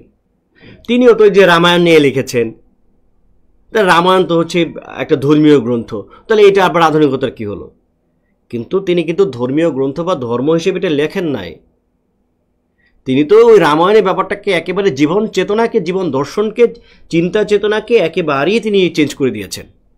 শুধু ঘটনাটা ঠিক আছে, চরিত্রগুলো ঠিক আছে, কিন্তু চরিত্রের যে সাফারিংস, চরিত্রের যে ডুইং, এটাকে বলা হচ্ছে ডুইং, চরিত্র যে ডুইং অর্থাৎ সে কী করছে, এবং চরিত্রের যে সাফারিং, যে সাফারার করছে, সে কষ্ট পাচ্ছে, দুঃখ পাচ্ছে, বেদনা পাচ্ছে, মানুষের দুঃখ কষ্ট বেদনা, রাবণের যে ট্র্যাজেডি, রাবণের যে কষ্ট, সে জানে সে মারা যাবে, সে জানে তার ছেলে মারা যাচ্ছে, সে সব কিছু, সে লঙ্কাপুরি ধ্বংস হয়ে যাবে, সে জানার পরেও কিন্তু সে হার মানছে না। এই যে হার না মানার মানসিকতা, এই যে তারপরে যে মানুষকে বাঁচানোর যে তার একেবারে প্রচেষ্টা, তার ছেলের প্রতি তার যে ভালোবাসা, এই ব্যাপারগুলি হচ্ছে আধুনিকতার লক্ষণ। যারা আগে ক্লাস করেছেন, মানে আগের ক্লাস করেছেন, তারা বুঝতে পেরেছেন। কারণ এই ঘটনাটা তো অনেক বড়, এই জন্য আমি আসলে ঘটনাটা বলি নাই, বিচ্ছিন্নভাবে বলেছি। যারা যারা রামায়ণের ক্লাসটা যারা করেছিলেন, তারা সম্ভবত এটা কাহিনীটা বুঝতে পেরেছেন, তাই না? তাহলে আমরা এখান থেকে এই লাইনটা আমাদের পরীক্ষায় আসতে পারে, আসার মতো পরীক্ষা লাইন, যে জন্মভূমি রক্ষা হতো কে ডরে মরিতে, যে ডরে ভীরু মূঢ় শতধিক তারে। এটা অনেক অনেক ইম্পর্টেন্ট একটা লাইন। অন্যান্য যে কাব্যগুলো আছে দেখেন, এখানে তিলোত্তম সম্ভব কাব্য, ব্রজাঙ্গনা, বীরাঙ্গনা, চতুর্দশপদী কবিতাগুলি, এর মধ্যে বীরাঙ্গনা কাব্য সবচেয়ে ইম্পর্টেন্ট। কোনো সমালোচক মাইকেল মধুসূদন দত্তের সবচেয়ে ভালো কাব্য হিসেবে কে বীরাঙ্গনাকে স্বীকৃতি দিয়েছেন, এবং আমার কাছে মনে হচ্ছে মাইকেল মধুসূদন দত্তের সবচেয়ে ভালো কাব্য হচ্ছে বীরাঙ্গনা। বীরাঙ্গনা সবচেয়ে কেন ভালো কাব্য? কারণ বীরাঙ্গনার এটার যে ভাষা, এখানকার অমিত্রাক্ষর ছন্দের যে প্রয়োগ, এইটার যে নির্মাণ, একটা অসাধারণ নির্মাণ, এবং এটার মধ্যে দিয়ে সাহসিকতার পরিচয় তিনি ওই সময় দিয়েছেন। তাকে যে কোনো মুহূর্তে মেরে ফেলতে পারতো, যে কোনো মুহূর্তে মানুষ তাকে শেষ করে দিতে পারতো,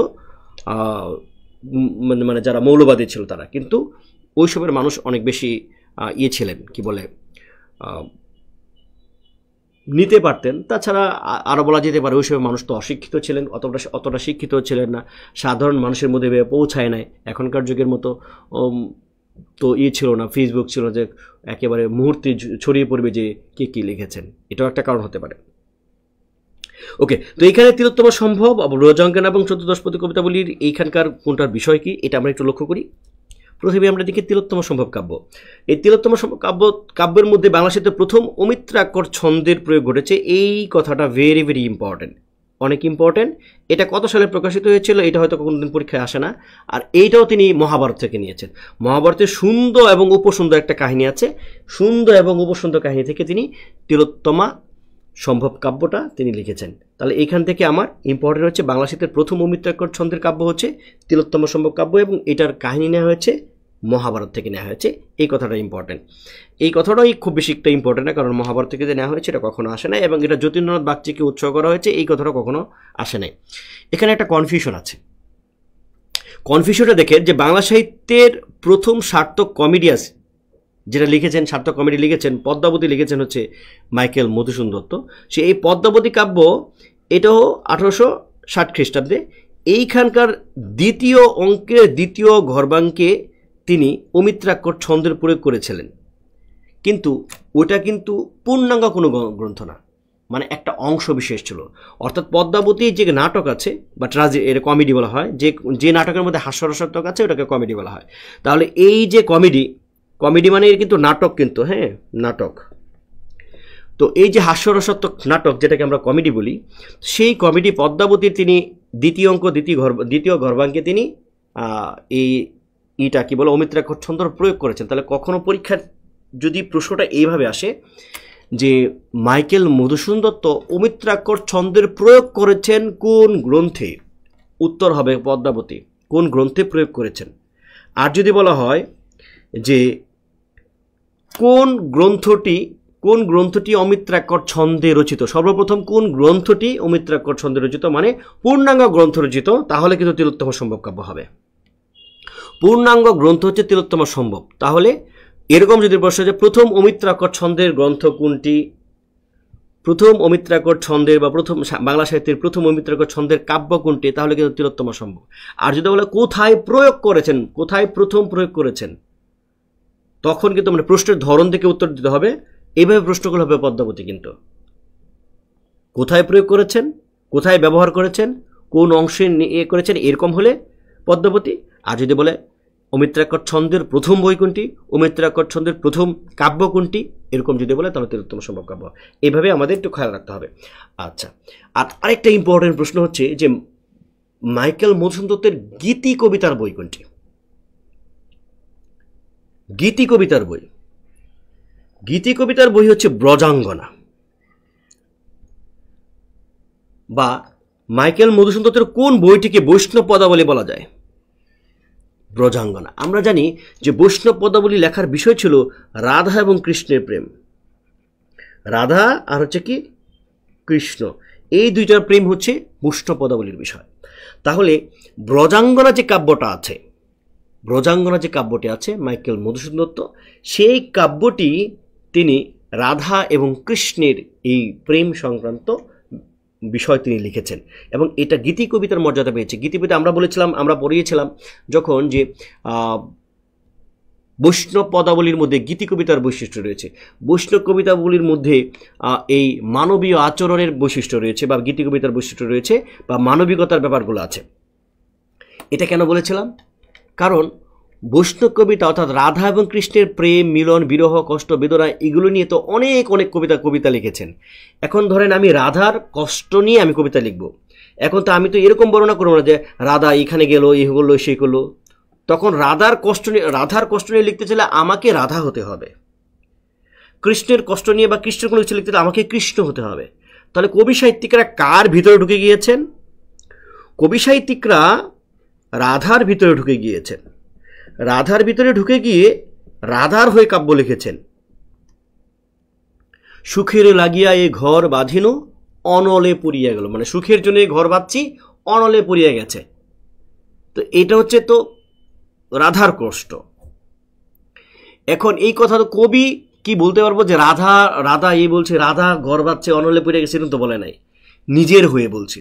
তাহলে একজন কবি যখন নিজের কথা বলবেন, নিজের আবেগ অনুভূতি, নিজের দুঃখ কষ্ট বেদনা তিনি যখন প্রকাশ করবেন কবিতা আকারে, এবং কবিতাটা অনেক বেশি বড় হবে না, ওই কবিতাকে বলা হয় গীতি কবিতা।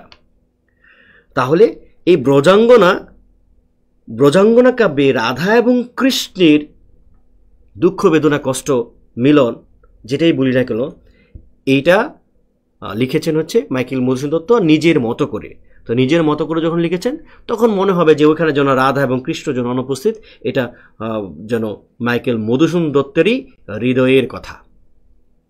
যেহেতু এই কথাটা রাধা এবং কৃষ্ণকে ছাপিয়ে মাইকেল মধুসূদন দত্তের নিজের কথা হয়ে যাচ্ছে, এই জন্য এটাকে আমরা কি বলছি, গীতিকবিতা বলছি। তাহলে যদি গীতিকবিতার বই বলি তাহলে কিন্তু আমরা ব্রজাঙ্গনা বলবো, এবং আমরা যদি বলি রাধা এবং কৃষ্ণকে লেখা বই কোনটি, তারপর আমরা কি বলবো, ব্রজাঙ্গনা। সুতরাং এই অংশটা ইম্পর্টেন্ট। এবং এটার প্রথম নাম ছিল কিন্তু রাধা বিরহ, মেনলি এটা রাধার বিরহ, কিন্তু রাধার বিরহ হলো কি, বিরহ যেন মাইকেল মধুসূদন দত্ত তার নিজেরই।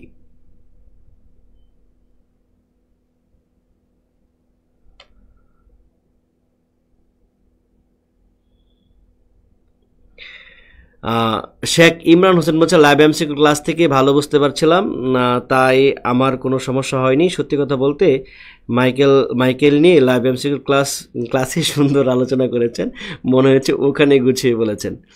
আচ্ছা, এটার মানে শেখ ইমরান হোসেনের এটা কেন মনে হয়েছে, কারণ লাইভ এমসিকিউতে ওখানে কাহিনীটা বলেছিলাম আর কি, আর এখন এখানকার কাহিনীটা বলি নাই কেন, কাহিনীটা বলেছি না, ওই যে আমরা রামায়ণের কাহিনীটা এর আগে আমরা পড়িয়েছিলাম। তো রামায়ণের কাহিনীটা আমার বিশ্বাস এরকম ছিল যে রামায়ণের কাহিনীটা আপনারা সবাই জানেন।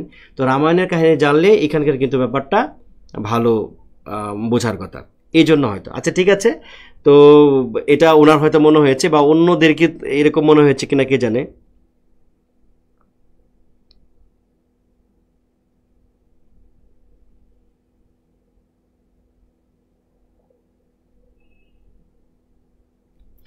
ওকে, তাহলে আমরা ব্রজাঙ্গনা ব্যাপারটা আমরা বুঝতে পেরেছি। তারপরে হচ্ছে বীরাঙ্গনা কাব্য। বীরাঙ্গনা কাব্য কি জানি, বীর শব্দের স্ত্রীলিঙ্গ হচ্ছে বীরাঙ্গনা। হ্যাঁ, বীরাঙ্গনা নর্মালি হচ্ছে বীরাঙ্গনা শব্দটা আমরা মানে আমাদের মুক্তিযুদ্ধে, মহান মুক্তিযুদ্ধে যেসব মা বোনেরা নির্যাতিত হয়েছিলেন তাদেরকে আমরা বীরাঙ্গনা বলে চিনি। ওখান থেকে আমাদের কাছে মনে হয়েছে যে নারী নির্যাতিত হচ্ছে সেই বীরাঙ্গনা। আসলে ব্যাপারটা এরকম না, বীর যে নারী তাকে বলা হচ্ছে বীরাঙ্গনা। এটার ইংরেজি কি বলতে পারি, হিরোইন বলতে পারি। হিরো হচ্ছে বীর আর হিরোইন হচ্ছে বীরাঙ্গনা, ঠিক আছে। তাহলে বীরের স্ত্রীলিঙ্গ হচ্ছে বীরের স্ত্রীলিঙ্গ হচ্ছে বীরাঙ্গনা। তাহলে এখানকার তিনি যে বীরাঙ্গনা যে কাব্যটি লিখেছেন, অনেক সমালোচক মনে করছেন যে বীরাঙ্গনা কাব্যটা হচ্ছে মাইকেল মধুসূদন দত্তের শ্রেষ্ঠ কাব্য, এবং এটি প্রকাশিত হয়েছিল 1822 খ্রিস্টাব্দে, 1862 খ্রিস্টাব্দে। তো 1862 খ্রিস্টাব্দে বীরাঙ্গনা কাব্যটি প্রকাশিত হয়েছিল। এখন এই বীরাঙ্গনা কাব্যের বিষয়টা কি, বীরাঙ্গনা কাব্যের বিষয়ে আমরা বিভিন্ন সময় বিভিন্ন অনলাইন ক্লাসে নানান জায়গায় দেখেছি যে এখানে বলা হচ্ছে যে বীরাঙ্গনা কাব্যের বিষয় হচ্ছে যে 11 জন নারীর স্বামী যুদ্ধ করতে গিয়েছে, এখন যুদ্ধের জন্য স্বামীরা ভয় না পায়, এই জন্য 11 জন নারী 11 জন ওই নারীর স্বামীদেরকে কি লিখছেন, চিঠি লিখছেন যাতে ভয় না পায়। ব্যাপারটা কিন্তু এরকম না, এইখানকার এটা একটা পত্রকাব্য। তাহলে বাংলা সাহিত্যের প্রথম পত্রকাব্য হচ্ছে বীরাঙ্গনা কাব্য। পত্রকাব্য মানে হচ্ছে 11 জন নারী যারা সব হচ্ছে পুরাণের ধর্মের, 11 জন নারী সবাই হচ্ছে কি পুরাণের, এরা 11 জন পুরুষকে পত্র লিখছে, 11 জন পুরুষকে পত্র লিখছে, এবং সেই পত্রে 11 জন নারীর হৃদয়ের দুঃখ, কষ্ট, বেদনা এটা যেমন আছে, সবচেয়ে বড় বেশি যেটা আছে বিদ্রোহ, জবাবদিহিতা। মানে নারীরা হচ্ছে শয্যাসঙ্গী, নারীরা হচ্ছে এরা হচ্ছে ভোগ্যপণ্য, এদেরকে কেনা বেচা যায়, এরা হচ্ছে মানুষ না, এরকম চিন্তার একটা ব্যাপার ছিল। কিন্তু মাইকেল মধুসূদন দত্ত যেটা করেছেন যে ধর্ম থেকে বা পুরাণ থেকে 11 জন নারীকে নিয়েছেন, 11 জন নারী 11 জন পুরুষকে পত্র লিখছেন, এবং সেই পত্রটা কবিতার আকারে লিখেছেন। এটা একটা পত্রকাব্য। মেনলি এটা হচ্ছে পত্র লিখছেন, পত্রটা হচ্ছে চিঠির আকারে লিখছেন, পত্রটা হচ্ছে কবিতার আকারে লিখছেন।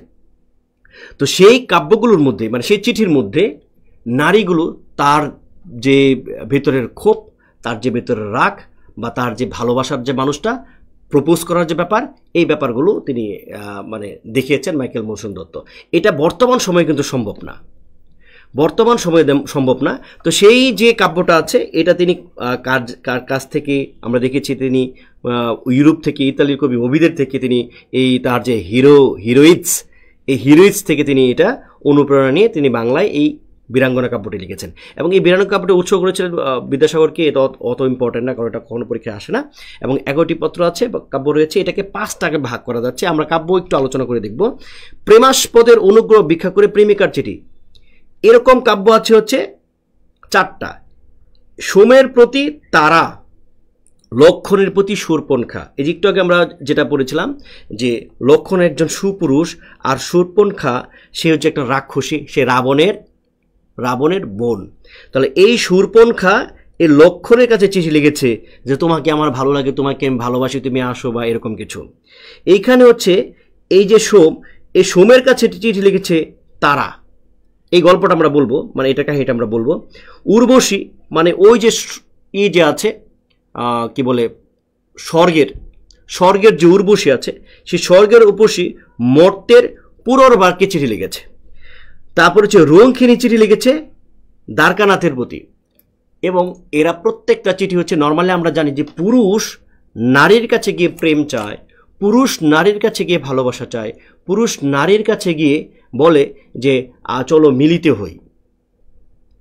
কিন্তু এখানে উল্টা দেখিয়েছে যে নারীও মানুষ, তারও রক্ত মাংস আছে, তারও আশা এবং আকাঙ্ক্ষা আছে। এবং তার এই আশা এবং আকাঙ্ক্ষা এবং ভালোবাসার ব্যাপারটি নারী হয়ে পুরুষকে চিঠি লিখে তার সেই প্রপোজটা করছে, যেটা সেই 1861 খ্রিস্টাব্দে 62 খ্রিস্টাব্দে কোনোভাবেই সম্ভব ছিল না, বা এখনও আমাদের সমাজে ওইভাবে প্রচলিত না যে একজন মেয়ে একজন পুরুষকে প্রপোজ করা যায়, বিষয়টি আছে।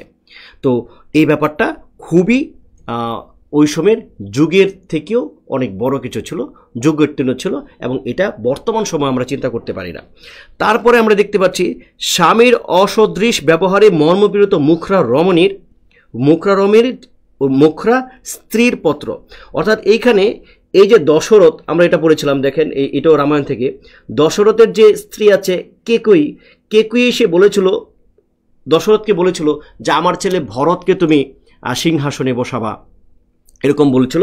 পরে সিংহাসনে যখন বসাচ্ছিল না, তখন কেকুই কাকে চিঠি লিখেছে? দশরথকে চিঠি লিখেছে যে আপনি অদা ভঙ্গ করছেন, আপনি আমাকে 2টা বর দিয়েছিলেন, সেই 2টা বরের একটা হচ্ছে আমি এখন বলছি যে রামকে আপনি বনবাসে পাঠিয়ে দেবেন এবং আমার ছেলে ভরতকে আপনি সিংহাসনে বসাবেন, কিন্তু আপনি আমার এই অদা রাখছেন না, আপনি যে অদা দিয়েছিলেন সেই অদা আপনি রাখছেন না, আপনি কেমন রাজা, এরকম দোষারোপ করছে, যেটা ওই সময়ে কখনই সম্ভব ছিল না। ইভেন এটা পুরাণেও নাই, অর্থাৎ ধর্মীয় এই ব্যাপারটা নাই, মাত্র রামায়ণে এই ব্যাপারটা নাই।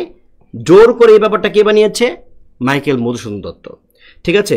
তারপর নীল ধ্বজের প্রতি জনা নীল ধ্বজের প্রতি এরকম তার যে ক্ষোভ, এই ক্ষোভটা সে কি করছে? প্রকাশ করছে। প্রত্যেকটা চরিত্র এরকম করছে। তারপর দেখেন স্বামীর অদর্শনে, অর্থাৎ স্বামী দূরে আছে, স্বামীকে কাছে পাচ্ছে না, এই জন্য স্বামীর কাছে চিঠি লিখছে। দুষ্মন্তের প্রতি শকুন্তলা, আমরা জানি যে রাজা দুষ্মন্ত একবার তিনি শিকার করতে গিয়েছিলেন, সেখানে গিয়ে শকুন্তলার সাথে তার দেখা হলে শকুন্তলাকে প্রত্যেকটা ঘটনা, এত বড় ঘটনা বললে হয়তো আপনারা সবাই বুঝতে পারতেন, প্রত্যেকটা অনেক বড় বড় ঘটনা আছে, পৌরাণিক ঘটনা আছে, ক্লাস 2 ঘন্টা বা বেশি হয়ে যাবে। তো সে বনে গিয়ে শকুন্তলাকে বিয়ে করেছিল। তো শকুন্তলাকে সে বলেছে যে আমি, রাজা দুষ্মন্ত বলেছে যে আমি রাজ্যে ফিরে যাই, রাজ্যে ফিরে গিয়ে শকুন্তলা তোমাকে তুলে নিয়ে যাব। তো রাজ্যে গিয়ে দুষ্মন্ত ভুলে গিয়েছে শকুন্তলার কথা, এটাও আবার আরেক খ্যাপা দুর্বাসার একটা অভিশাপের কারণে। আচ্ছা, যেটাই হোক সেটা না বলি। তখন শকুন্তলা কাকে চিঠি লিখছে? দুষ্মন্তকে চিঠি লিখছে যে আপনি কোথায়, আপনি তাড়াতাড়ি আসুন, আপনার জন্য আমি বাঁচতেছি না, আপনার জন্য মরে যাচ্ছি, এরকম এরকম এরকম এরকম লিখছে। তারপর অর্জুনের প্রতি দ্রৌপদী, আমরা জানি দ্রৌপদী হচ্ছে 5 ভাইয়ের বউ, মানে ওই যে পঞ্চপাণ্ডব যাকে আমরা বলছি। কিন্তু এই দ্রৌপদীকে বা দ্রৌপদীর একজন কৃষ্ণা, দ্রৌপদীকে জিতে নিয়ে আসছিল হচ্ছে অর্জুন জিতে নিয়ে আসছিল।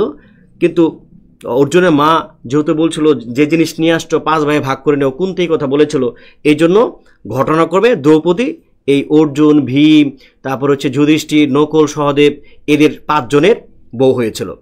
তো দ্রৌপদীর সবসময় অর্জুনের প্রতি তার এক্সট্রা একটা ভালোবাসা আছে। দ্রৌপদীকে রেখে কিন্তু অর্জুন কিন্তু আবারও বিয়ে করেছে, তার বাচ্চা হয়েছে এবং দূরে চলে গিয়েছে। দ্রৌপদী এটা কোনোভাবে মেনে নিতে পারছে না। এই জন্য সে এই অর্জুনকে বাক্যবাণে বিদ্ধ করেছে যে আপনি এরকম এরকম, আপনার চরিত্র ঠিক নাই, আপনার এই নাই সেই নাই সেই নাই, আপনি কোথায় গিয়েছেন, কোথাকার কোন সুভদ্রাকে বিয়ে করেছেন, এটা সেটা কোথায় কি, নানান ধরনের প্রশ্ন মানে জর্জরিত করছে, যেটা যেটা মহাভারতে নাই, কিন্তু মাইকেল মধুসূদন দত্ত এরকমভাবে দেখিয়েছেন। ঠিক আছে। আবার স্বামীর অমঙ্গল চিন্তা করে আবার অনেকে ভয় পাচ্ছে। যেমন এই যে মানে মহাভারতের যে যুদ্ধ, দুর্যোধনের বউ হচ্ছে ভানুমতি কিন্তু খুব চিন্তা করছে যে এই যুদ্ধে হয়তো তার হাজবেন্ড দুর্যোধন মারা যাবে। এই জন্য সে এই ভানুমতি দুর্যোধনের কাছে কি লিখছে, চিঠি লিখছে। ঠিক তেমনি দোসলা চিঠি লিখছে কাকে, জয়দ্রথের প্রতি চিঠি লিখছে।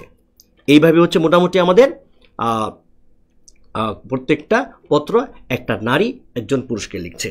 তারপর ইন্দ্রিয় সম্বন্ধমূলক যে কয়েকটা আছে, এটা আছে হচ্ছে শান্তনুর প্রতি জাহ্নবী, এটার মধ্যে আবার নাই, মানে ওইরকম কোনো কি বলে যে বিদ্রোহের ব্যাপারটা নাই। তো সোমের প্রতি তারা নিয়ে একটু জাস্ট খালি একটু বোঝায়, একটা গল্পটা বোঝায় যে সোম হচ্ছে একটা পুরুষ যুবক, ধরেন তার বয়স হচ্ছে 21, আর তারা এটা যে যুবতী, ধরেন তার বয়স হচ্ছে 18। তাহলে এই যুবক সোম সে এই তারা যে বাড়িতে থাকে এই বাড়িতে মানে শিক্ষা গ্রহণ করতে আসে, কারণ তারার যে হাজবেন্ড সে একজন শিক্ষাগুরু, এই শিক্ষাগুরুর বয়স ধরেন 60 বছর, মানে বৃদ্ধ। এই শিক্ষাগুরুর সাথে বিয়ে হচ্ছে তারার। এখন তারার বয়স তো হচ্ছে 18। তারা সে চায় তার সাথে যে থাকবে, তার সাথে যে পুরুষকে সে ভালোবাসবে, সেই পুরুষটা এরকম সোমের মতো শক্তিশালী হবে, সোমের মতো যুবক হবে, যার বয়স কম থাকবে, খুবই ফিট একটা পুরুষ থাকবে। এখন এই সোম এই সোম যখন এই তারার হাজব্যান্ডের কাছে শিক্ষা গ্রহণ করতে আসে, তখন তারা এই সোমকে দেখে প্রেমে পড়ে এবং সোমের প্রতি সে একটা চিঠি লেখে। এবং সেই চিঠির যে ভাষা আপনি যদি দেখেন যে এসো সখী প্রাণ সখে তারানাথ তুমি জোড়াও তারার জ্বালা, অর্থাৎ এই যে তারা একটা মেয়ে, সে একদম সরাসরি তার হাজব্যান্ডের ছাত্রকে সরাসরি মানে মিলনে আহ্বান করছে। এটা কি বর্তমান সময়ে কখনো সম্ভব যে কোনো একটা নারী তার হাজব্যান্ডের ছাত্রকে সরাসরি এই প্রণয়ের এই মিলনের আহ্বান করছে? অর্থাৎ এইখানে মাইকেল মধুসূদন দত্ত যেটা দেখাতে চান যে এই তারার কি কোনো মূল্য নেই, ওর জীবনে কি কোনো মূল্য নেই, তারার অধিকার রয়েছে তার একজন যুবক স্বামী পাওয়ার বা যুবক একজন পুরুষ পাওয়ার অধিকার রয়েছে। কারণ এই বৃদ্ধ শিক্ষাগুরু দিয়ে আসলে তারার কি হয়, এই যে সামাজিক বা ধর্মীয় যে একটা অসাম্য, সামাজিক বা ধর্মীয় যে একটা কি বলে এটাকে বৈষম্য, এই বৈষম্য দূর করার জন্য, এই বৈষম্যকে ফুটিয়ে তোলার জন্য মাইকেল মধুসূদন দত্ত এই কাব্যগুলো লিখেছেন, এই চিঠিগুলো লিখেছেন। ব্যাপারটা বুঝতে পেরেছেন? পুরর্বার প্রতি উর্বশী, এটাও সেম জিনিস। উর্বশী হচ্ছে স্বর্গের, সে মর্তের পুরর্বারকে সে অনেক ভালো লেগেছে এবং সে চিঠি লিখেছে এবং সে বলতেছে কি কহিনু সে কথা মুক্ত কণ্ঠে কালি আমি দেব সভাতলে, কহিব যে কথা আজি কি কাজ সরবে। মানে আমার যে কথা বলার দরকার, যে কথা আমি বলবো, আমার তাকে দরকার, তাকে আমি ভালোবাসি, তার প্রেম আমার দরকার, তাকে কাছে পাওয়া আমার দরকার, তাহলে আমার শরমে বা লজ্জা পাওয়ার দরকারটা কি?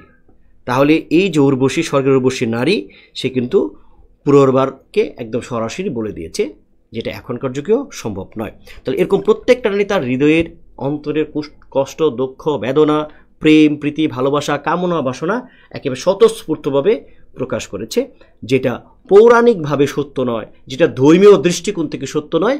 কিন্তু এই ধর্মীয় দৃষ্টিকোণ থেকে সত্য না হওয়ার ফলেও মাইকেল মধুসূদন দত্ত সৃষ্টি করেছেন।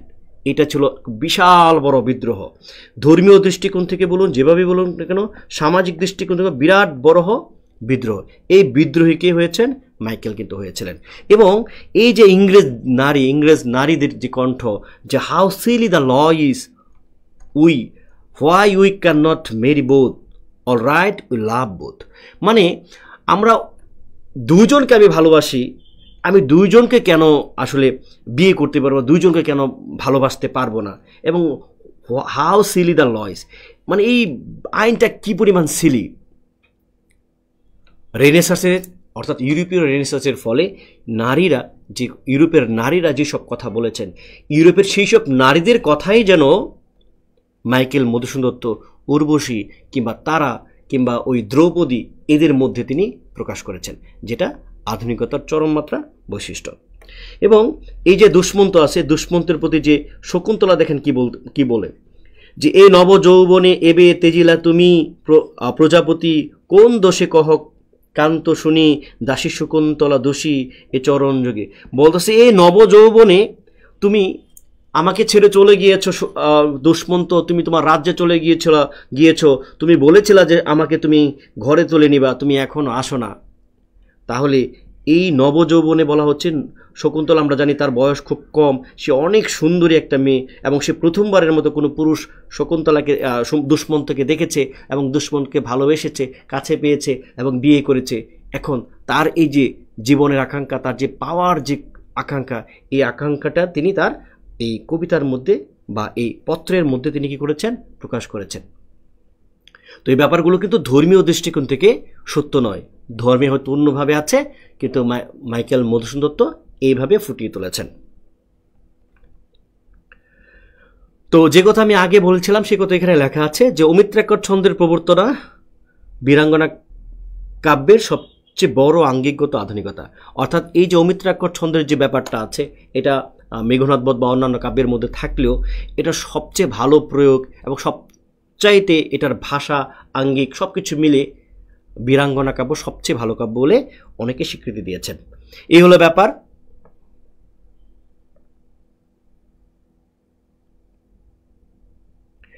আচ্ছা, আমাকে অনেকেই ভার্জিল হবে, ভার্জিন না, ভার্জিল হবে, আমি ঠিক করে দিয়েছি এটা। আচ্ছা, ওই কাহিনীগুলো হচ্ছে অনেক বড় বড় কাহিনী। তো এই কাহিনীগুলো দেখে আমি বইয়ের মধ্যে অ্যাড করে দেওয়ার চেষ্টা করব, তাহলে এই কাহিনীগুলো সবাই বুঝতে পারবে।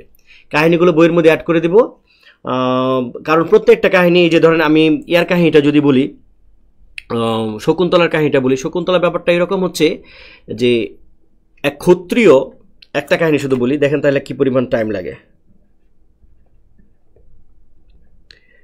এক ক্ষত্রিয়, তার নাম হচ্ছে বিশ্বামিত্র। তো বিশ্বামিত্র হচ্ছে ক্ষত্রিয় বংশের, কিন্তু সে সাধনা বলে ঋষি হতে চায়। আমরা জানি যারা ঋষি হবে তারা হচ্ছে ব্রাহ্মণ থাকে, তারা কি থাকে? ব্রাহ্মণ থাকে। এখন ওই ঋষি কে বা পুরোহিত তো একজন ক্ষত্রিয় হতে পারে না, তখন বিশ্বামিত্র সে এটা মানে না, সে নিয়ম মানে না। সে এই পরিমাণ ধ্যানে বসেছে, সে বনের মধ্যে ধ্যানে বসেছে, সে হবেই, মানে সে ঋষি হবেই, কঠিন ধ্যানে বসেছে। এখন স্বর্গের দেবতারা একদম কেঁপে উঠেছে যে এই বিশ্বামিত্র যেইভাবে ধ্যানে বসেছে, মানে তার যে চাওয়াটা আছে শেষ পর্যন্ত ওইটা কি করতে হবে? মানতে হবে। তাহলে এক কাজ করতে হবে, এই যে ধ্যানে বসেছে তার এই ধ্যানটা ভঙ্গ করতে হবে, ভঙ্গ না করলে স্বর্গ কেঁপে যাচ্ছে, এরকম একটা অবস্থা। তাহলে এই ধ্যানটাকে ভঙ্গ করার জন্য কি প্রয়োজন? যে সকল পুরুষ এক জায়গায় দুর্বল, সে হচ্ছে নারী। তাহলে একটা নারীকে পাঠায় দাও, সে নারীর নাম হচ্ছে মেনকা। সে নারী কি? মেনকা। স্বর্গের ওই যে উর্বশী যেরকম স্বর্গের নর্তকী বা স্বর্গের আমরা বারাঙ্গনা বলতে পারি, মেনকা, তাকে পাঠিয়ে দাও। সে গিয়ে যখন এই বিশ্বামিত্র সামনে নাচানাচি করবে, গান গাইবে, করবে, তখন বিশ্বামিত্র ধ্যান কি হয়ে যাবে? ভঙ্গ হয়ে যাবে। যেই কথা সেই কাজ, মেনকাকে পাঠিয়ে দেওয়া হলো। মেনকা এসে কি করলো? বিশ্বামিত্রর ধ্যান ভঙ্গ করলো। ভঙ্গ করলে বিশ্বামিত্র মেনকাকে দিকে ব্যাপক পছন্দ করলো, তারা দুজনকে পছন্দ করলো, দুজনের মিলন হলো। দুজনের মিলন হওয়ার ফলে তাদের একটা মেয়ে হলো। মানে এখন তো হচ্ছে বিশ্বামিত্র তো সে আসলে ধ্যান করবে, তার তো আর এই বাচ্চা বালা তার কাজ না, কিংবা বা মেনকা তো আসে স্বর্গ থেকে মর্তে আসলো, অর্থাৎ পৃথিবীতে আসলো, তার একটাই উদ্দেশ্য ছিল, তাকে একটা এজেন্ডা দিয়েছিল, একটা কাজ দিয়েছিল যে তুমি মর্তে যাও, মর্তে গিয়ে দেখো বিশ্বামিত্র নামে এক লোক আছে, এ ধ্যানে বসেছে, তুমি ওকে যেভাবে পারো ছলে বলে কৌশলে মিলন করে যেভাবে ইচ্ছা সেভাবে তার তুমি ধ্যানটা ভঙ্গ করো। তো ধ্যানটা ভঙ্গ করার ফলে তাদের মিলনও হয়েছিল, একটা বাচ্চা হয়েছিল, সেই বাচ্চাটার নাম হচ্ছে শকুন্তলা। শকুন্তলার নাম হচ্ছে শকুন্তলা। শকুন্তলা নামটা আসছে ওই বাচ্চাটা রেখে যখন চলে যায় তখন মানে শকুন জাতীয় পাখি এই কি বলে ওই বাচ্চাটাকে দেখে শুনে রেখেছিল, এই জন্য ওখান থেকে আসছে শকুন্তলা। তারপর শকুন্তলার আশ্রয় হয় একটা মণির একটা মণি আছে, সেই মণির বা ঋষি, আপনার ঋষি বলে ভালো বুঝবেন, একজন ঋষির আশ্রয়ে, সেই ঋষির কর্ণমণি, তার নাম আমার যতটা মনে পড়ে কর্ণমণি। তো সেইখানে এই শকুন্তলার সাথে আরও দুইজন বেড়ে ওঠে, আর দুইটা নারী, একজন নাম হচ্ছে প্রিয়ংবদা, আরেকজনের নাম হচ্ছে অনুসোয়া। তারা তিনজন একসাথে বড় হয়ে উঠছে, অনেকটা বড় হয়ে উঠেছে, এবং তারা এই বনের মধ্যে খেলাধুলা করে, হরিণ শাবকের সাথে খেলাধুলা করে, তারপরে হচ্ছে বনের লতা পাতার সাথে খেলাধুলা করে, এবং প্রকৃতির মধ্য দিয়ে তারা অনেক সুন্দর বড় হয়ে উঠেছে। তো ওইদিকে রাজা দুষ্মন্ত, রাজার নাম হচ্ছে দুষ্মন্ত। তো এই রাজা দুষ্মন্ত মৃগয়াতে আসে, অর্থাৎ শিকার করতে আসে। শিকার করতে যখন আসে তখন এই যে তিনটা নারী, অর্থাৎ শকুন্তলা, প্রিয়ংবদা আর হচ্ছে অনুসোয়া, এই তিনটার সাথে দেখা হয়। দেখার হওয়ার পরে দুষ্মন্ত তো একেবারে পাগলের মতো হয়ে যায়। তার প্রাসাদে এত এত নারী আছে, কিন্তু কোনো নারী এই শকুন্তলার মতো বা এদের মতো এত সুন্দর না। তখন সে একটা সংলাপ বলে যে বুঝলাম আজ উদ্যানলতা সৌন্দর্য গুণে বনলতার নিকট পরাজিত হলো। এই যে এখানকার যে তিন নারী, এগুলোকে বলা হচ্ছে বনলতা, অর্থাৎ বনের লতা। কাকে বনলতা বলা হচ্ছে? শকুন্তলা, অরুষ এবং প্রিয়ংবদা। আর উদ্যানলতা মানে বাগানের লতা। উদ্যানলতা মানে হচ্ছে রাজা দুষ্মন্তের তার প্রাসাদে যেসব নারী আছে এদেরকে বলা হচ্ছে উদ্যানলতা। তাহলে কি বলছে যে উদ্যানলতা সৌন্দর্য গুণে বনলতার নিকট পরাজিত হইল, অর্থাৎ এই যে শকুন্তলা, অনুসয়া এদের কাছে পরাজিত হলো। তখন ওই শকুন্তলার সাথে রাজা দুষ্মন্তর কথা হয়, এখানে তারা আশ্রয় গ্রহণ করে এবং বিয়ে হয় এবং তাদের মিলন হয়। মিলন হওয়ার পরে রাজা দুষ্মন্ত সে তার ফিরে যায়, রাজ্যে ফিরে যায় এবং বলে সে এসে শকুন্তলাকে একেবারে রানীর মর্যাদা দিয়ে, সে যথাযোগ্য মর্যাদা দিয়ে গ্রহণ করবে, নিয়ে যাবে। তো যাওয়ার পরে তখন শকুন্তলা এই প্রথম কোনো পুরুষ দেখেছে, এই প্রথম পুরুষ মানে পরপুরুষ দেখেছে, এই প্রথম কোনো পুরুষের সান্নিধ্যে এসেছে, এই প্রথম তার জীবনে প্রথম মিলন সংঘটিত হয়েছে। এখন প্রথম সব কিছু হলে, প্রথম প্রেমে পড়লে বা প্রথম কিছু হলে মানুষ একটা ঘোরের মধ্যে থাকে, একটা অন্যরকম একটা জগতে চলে যায়। তখন সে এই যে রাজা দুষ্মন্ত কখন আসে কি আসে এটার কথা ভাবতে ভাবতে ভাবতে ভাবতে সে একেবারে উঠানে বসে আছে, পা ছড়িয়ে দিয়ে বসে আছে। ওই সময় একটা ঋষি আসে, তার নাম হচ্ছে খ্যাপা, ওর নাম হচ্ছে দুর্বাসা, মেনলি ওর নাম হচ্ছে দুর্বাসা। ওই দুর্বাসা এটা এমন একজন ঋষি, এমন একজন মুনি যে কথায় কথায় অভিশাপ দেয়, কথায় কথায় একদম অল্পতে রাগ ওঠে, অল্পতে সে একেবারে জ্বলে তেলে বেগুনে জ্বলে ওঠে, এরকম হচ্ছে দুর্বাসা। এই জন্য তার নাম হচ্ছে খ্যাপা দুর্বাসা। সবসময় তার তো রাগ ওঠে থাকে, পাগলাটে, এই জন্য তার আগের নাম হচ্ছে খ্যাপা দুর্বাসা। তাহলে এই দুর্বাসা এসে শকুন্তলাকে একটা কি চায় বা বলে, তখন সে শুনে না আর কি, কারণ শকুন্তলা ওই যে দুষ্মন্তের কথা ভাবছিল, আবারও চায়, শুনে না। তখন ওই দুর্বাসা একটা অভিশাপ দেয় যে যার কথা তুই ভাবছিলি, যার কথা তুই ভাবছিস তাকে তুই পাবি না বা সে আসবে না, এরকম একটা অভিশাপ দেয়। এই অভিশাপের কারণে দুষ্মন্ত শকুন্তলার কথা ভুলে যায়। তো শকুন্তলার কথা যদি ভুলে যায়, তখন শকুন্তলা এই দুষ্মন্তের বিরহে যে তার যে অস্থির এবং কষ্টের যে সময়, ওই সময় নিয়ে কিন্তু বই আছে, কিন্তু শকুন্তলা বই আছে। তো ওই ব্যাপারটা নিয়েই মাইকেল মধুসূদন দত্ত লিখেছেন যে দুষ্মন্তের প্রতি শকুন্তলা, অর্থাৎ এই শকুন্তলা দুষ্মন্তকে চিঠি লিখছে, বলছে যে আপনি কোথায়, আপনাকে আমি পাচ্ছি না, আপনি তাড়াতাড়ি আসেন, আমার এই যৌবন, এই নবযৌবনে আপনি কি মনে করে আমাকে ত্যাগ করলেন, ত্যাজিলা মানে হচ্ছে ত্যাগ করলেন, কী বলে আমাকে ত্যাগ করলেন প্রাণপতি, হে স্বামী আপনি কিভাবে কোথায় গেলেন, তাড়াতাড়ি আসেন, অস্থির, আমি পাগল হয়ে যাচ্ছি, আপনার বিরহ আমি নিতে পারছি না। তো এরকম প্রত্যেকটার এক একটা করে গল্প আছে, প্রত্যেকটা অনেক বড় বড় গল্প আছে। তো সেই বড় বড় গল্প আমি চিন্তা করছি বইয়ে হয়তো দিয়ে দিতে পারি, এখন সব কিছু ওইভাবে বলা সম্ভব না। তো চতুর্দশপদী কবিতা বলে পর আমরা দেখি, চতুর্দশপদী কবিতা হচ্ছে সনেট, এটাকে আমরা বলি সনেট।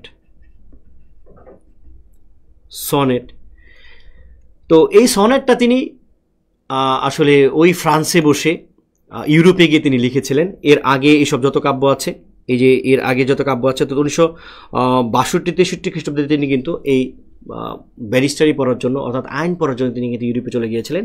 ওখানে গিয়ে এবং সপরিবারে চলে গিয়েছিলেন, ওখানে গিয়ে তিনি এই বুঝতে পারলেন যে দেশটাই হচ্ছে আসল এবং তার যে দেশে ফিরে আসা উচিত, এবং ওখানে গিয়ে তিনি কিছু একটা করতে চেয়েছিলেন কিন্তু পারেন নাই, এবং তিনি বুঝতে পেরেছিলেন দেশটাই হলো আসল। তখন তার ওই যে কপোতাক্ষ নদ, অর্থাৎ তার ওই যশোরের অঞ্চল, ওই অঞ্চলের কথা, তার কপোতাক্ষ নদ, এগুলোর কথা মনে পড়ছিল, দেশের কথা মনে পড়ছিল, এবং তিনি একেবারে না খেয়ে অসুস্থ হয়ে মারা যাচ্ছিলেন। তখন তিনি ঈশ্বরচন্দ্র বিদ্যাসাগরকে চিঠি লিখেছিলেন যে না খেয়ে মারা যাচ্ছে। তখন ঈশ্বরচন্দ্র বিদ্যাসাগর এই ভারতবর্ষ থেকে টাকা পাঠায়, টাকা পাঠানোর পরে মাইকেল মধুসূদন ওখান থেকে এই দেশে আসতে পারছিল। তো ওই সময় তিনি বসে, মানে তিনি যখন ওখানে গিয়েছিলেন তখন তিনি এই সনেটগুলো লিখেছিলেন, এবং তার প্রথম যে সনেট, সেই সনেটের নাম হচ্ছে বঙ্গভাষা। এটা আগে একসময় ইন্টারমিডিয়েট পাঠ্য ছিল, এটা কবি মাতৃভাষা নামে প্রকাশিত হয়েছিল, এবং তার বন্ধু ছিল একজন রাজনারায়ণ, তাকে তিনি এটা প্রথম দিয়েছিলেন, এবং তার বন্ধু পরামর্শ দিয়েছিলেন দেশে ফিরে আসার জন্য। তো এই চতুর্দশপদী কবিতা তিনি কয়টা লিখেছিলেন? 102টা সনেট লিখেছিলেন, এবং তার সনেটগুলোর মধ্যে কি, এই কথা লিখি নাই নাকি, তার সনেটের যে মূল বিষয়, তার মূল বিষয় হচ্ছে দেশপ্রেম। সনেটের মূল বিষয় হচ্ছে দেশপ্রেম। তাহলে পরীক্ষা যদি আসে যে মাইকেল মধুসূদন দত্তের দেশপ্রেম কোথায় সবচেয়ে বেশি প্রকাশিত হয়েছে, কিংবা চতুর্দশপদী কবিতা কিংবা সনেটের মূল বিষয়টা কি? মূল বিষয় হচ্ছে দেশপ্রেম, অর্থাৎ এই দেশপ্রেম, মাতৃভাষা বাংলা, বাংলার প্রতি তার প্রেম, তার দেশের প্রতি প্রেম, তার ছোটোবেলার যে জায়গা, সে কপোতাক্ষ নদ, তিনি সেখানে গোসল করেছেন, নেমেছেন, সেই কথাগুলো তিনি মনে পড়ছেন। তিনি বাংলার নাটক সম্পর্কিত মাইকেল মধুসূদন দত্তের অবদান অনেক বেশি। তার প্রথম যে নাটকটা আছে সেটা হচ্ছে শর্মিষ্ঠা। তারপর একটা নাচ হচ্ছে পদ্মাবতী, এটা একটা কমেডি, এবং কৃষ্ণকুমারী হচ্ছে তার সবচেয়ে ভালো নাটক, এটা হচ্ছে একটা ট্রাজেডি এবং কমেডি শব্দটা আসলে নাটকে ইউজ হয়। কমেডি মানে হচ্ছে যে নাটকের মধ্যে হাস্যরসাত্মক আছে তাকে বলা হচ্ছে কমেডি, আর হচ্ছে যে নাটকটা হচ্ছে বিয়োগান্তক করুণ তাকে বলা হয় ট্রাজেডি। তাহলে কখনো যদি দেখেন যে কমেডি, তাহলে কমেডি মানে বুঝবেন নাটক, ট্রাজেডি শব্দটা শুনলে ভাববেন যে ট্রাজেডি মানে হচ্ছে নাটক।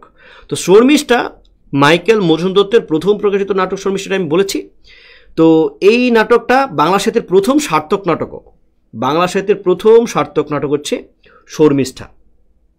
এবং এই নাটক লেখারও কিন্তু একটা কাহিনী আছে, যে কলকাতার পাইকপাড়ায় রাজাদের অনুরোধে তিনি লিখেছিলেন। তিনি একবার কলকাতাতে গিয়েছেন, কলকাতার ওই সময়ের যে নাটকটা, এগুলো হচ্ছে বিভিন্ন অনুবাদ নাটক ছিল, বিভিন্ন অনুবাদ এবং হাস্যরসাত্মক নাটক। তো এইসব নাটক দেখতে গিয়ে তিনি খুব বিরক্ত হয়েছেন, অনেকটা চ্যালেঞ্জ হিসেবে তিনি নাটক লিখতে বসেছিলেন, এবং চ্যালেঞ্জ হিসেবে নাটক বসতে লিখে তিনি কিন্তু সফল হয়েছেন।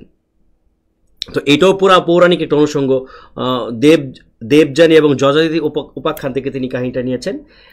তো এবং এটা কালিদাসকে উৎসর্গ করেছেন কিনা বা কোথা থেকে নিয়েছেন, এটা যেতে ইম্পর্টেন্ট হচ্ছে যে বাংলা সাহিত্যে প্রথম সার্থক নাটক, এই কথাটা ইম্পর্টেন্ট, এই কথাটা অনেক বেশি ইম্পর্টেন্ট। ঠিক আছে। পদ্মাবতী নাম শুনে মনে হচ্ছে যে এটা মনে হয় আমাদের দেশের কোনো ঘটনা, মানে ভারতবর্ষের কোনো ঘটনা পদ্মাবতী। তো পদ্মাবতী ভারতবর্ষের আসলে ঘটনা না, এটা একটা গ্রিকের একটা ব্যাপার, গ্রিক কাহিনী থেকে, গ্রিক পুরাণ থেকে নেওয়া হয়েছে। দ্য অ্যাপল অফ ডিসকোর্ড, অর্থাৎ বিবাদের বিষয়, এটা একটা কিন্তু ইডিয়ম, কিন্তু এইখান থেকে এটা কিন্তু নেওয়া হয়েছে। অর্থাৎ এই নাম শুনে আমাদের ভারতবর্ষের উপাদান মনে হলো, এটা ভারতবর্ষের উপাদান না, এবং এইটা একটা কমিটি এবং বাংলা সাহিত্যের প্রথম সার্থক কমিটি, পরীক্ষা যদি আসে যে বাংলা সাহিত্যের প্রথম সার্থক কমিটিকে পদ্মাবতী। পদ্মাবতী কী নিয়ে লেখা? পদ্মাবতী হচ্ছে গ্রিক যে পুরাণ আছে সেই গ্রিক পুরাণ নিয়ে লেখা, এই কথাটা ইম্পর্টেন্ট। আর এই পদ্মাবতী দ্বিতীয় অঙ্কে দ্বিতীয় গর্ভাঙ্কে তিনি কী করেছিলেন? অমিত্রাক্ষর ছন্দের প্রয়োগ করেছিলেন, এটা আগে একবার বলা হয়েছে। কৃষ্ণকুমারী, কৃষ্ণকুমারী এটার মধ্যে একটা পৌরাণিক একটা ব্যাপার আছে এবং সাথে হচ্ছে ইতিহাসের একটা ব্যাপার আছে। তো এখানে কৃষ্ণকুমারী, মদনিকা, ভীমসিং এরা হচ্ছে বিলাসবতী, এরা হচ্ছে প্রধান চরিত্র। হ্যাঁ, তো এই চরিত্রটা দেখেন, এটা আবার কোন জায়গা থেকে নেওয়া হয়েছে? যে উইলিয়াম টডের রাজস্থান গ্রন্থ থেকে এই নাটকের কাহিনীটা নেওয়া হয়েছে। এই কথাটা পরীক্ষা অবশ্য এখন পর্যন্ত আসে নাই। এখান থেকে মেনলি যেটা আসে যে বাংলা সাহিত্যে প্রথম সার্থক ট্র্যাজেডি হচ্ছে কৃষ্ণকুমারী। ট্র্যাজেডি মানে হচ্ছে যে নাটকের মধ্যে বিয়োগান্তক ব্যাপার আছে সেটাকে আমরা ট্র্যাজেডি বলছি। এখান থেকে ব্যাপারটা আসবে মাইকেল মধুসূদন দত্ত প্রহসন। প্রহসন কি জিনিস? প্রহসন এবং কমেডির মধ্যে পার্থক্যটা কি? প্রহসনটা হচ্ছে কোনো একটা ঘটনাকে উদ্দেশ্য করে যখন হাস্যরসাত্মকভাবে কোনো জিনিস উপস্থাপন করা হবে নাটক আকারে, ওটাকে বলা হচ্ছে প্রহসন, ব্যাপক হাস্যরসাত্মকভাবে প্রহসন। কিন্তু কমেডি যেটা আছে, কমেডিটা একটা পূর্ণাঙ্গ নাটক, এটার মধ্যে হাসি থাকে, কিছু কখনো ট্র্যাজিক কমেডি থাকে, মানে অনেক ক্ষেত্রে একটু কষ্টও থাকে, মানে পূর্ণাঙ্গ নাটক। কিন্তু ওই যে প্রহসন যেটা আছে, এটা পুরাই একটা হেয়ালি, এটা পুরাই একটা হাস্যরসাত্মক এবং এটার একটা উদ্দেশ্য থাকে যে আজকে এমন একটা ঘটনা, এই যে এই মানে ধরেন বহুবিবাহ বা কিংবা ধরেন হচ্ছে কোনো একটা লাম্পট্য কিংবা ইয়ং বেঙ্গল কিংবা কোনো একটা জমিদারের শ্রেণীর চরিত্র, কোনো একটা বিশেষ উদ্দেশ্য নিয়ে যখন মঞ্চে তুলে ধরা হয় হাস্যরসাত্মকভাবে, তাকে বলা হচ্ছে প্রহসন। অনেকটা আপনারা যে ইত্যাদি দেখেন, ইত্যাদিতে দেখবেন যে হানিফ সংগীতের ছোট্ট ছোট্ট যে নাটিকাগুলো দেয় উদ্দেশ্যমূলক, ওইগুলোকে আমরা কি বলতে পারি? প্রহসন বলতে পারি। আর এমনি পূর্ণাঙ্গ নাটকের মধ্যে যখন মানে কমেডি মুভি থাকে অনেক, দেখেন না, ওইগুলো হচ্ছে কমেডি মুভি। তো বুড়ো শালিকের ঘাড়েরও, তো এই বুড়ো শালিকের ঘাড়েরও এটা আমি নাটক করেছিলাম, এটা 2009 সালে।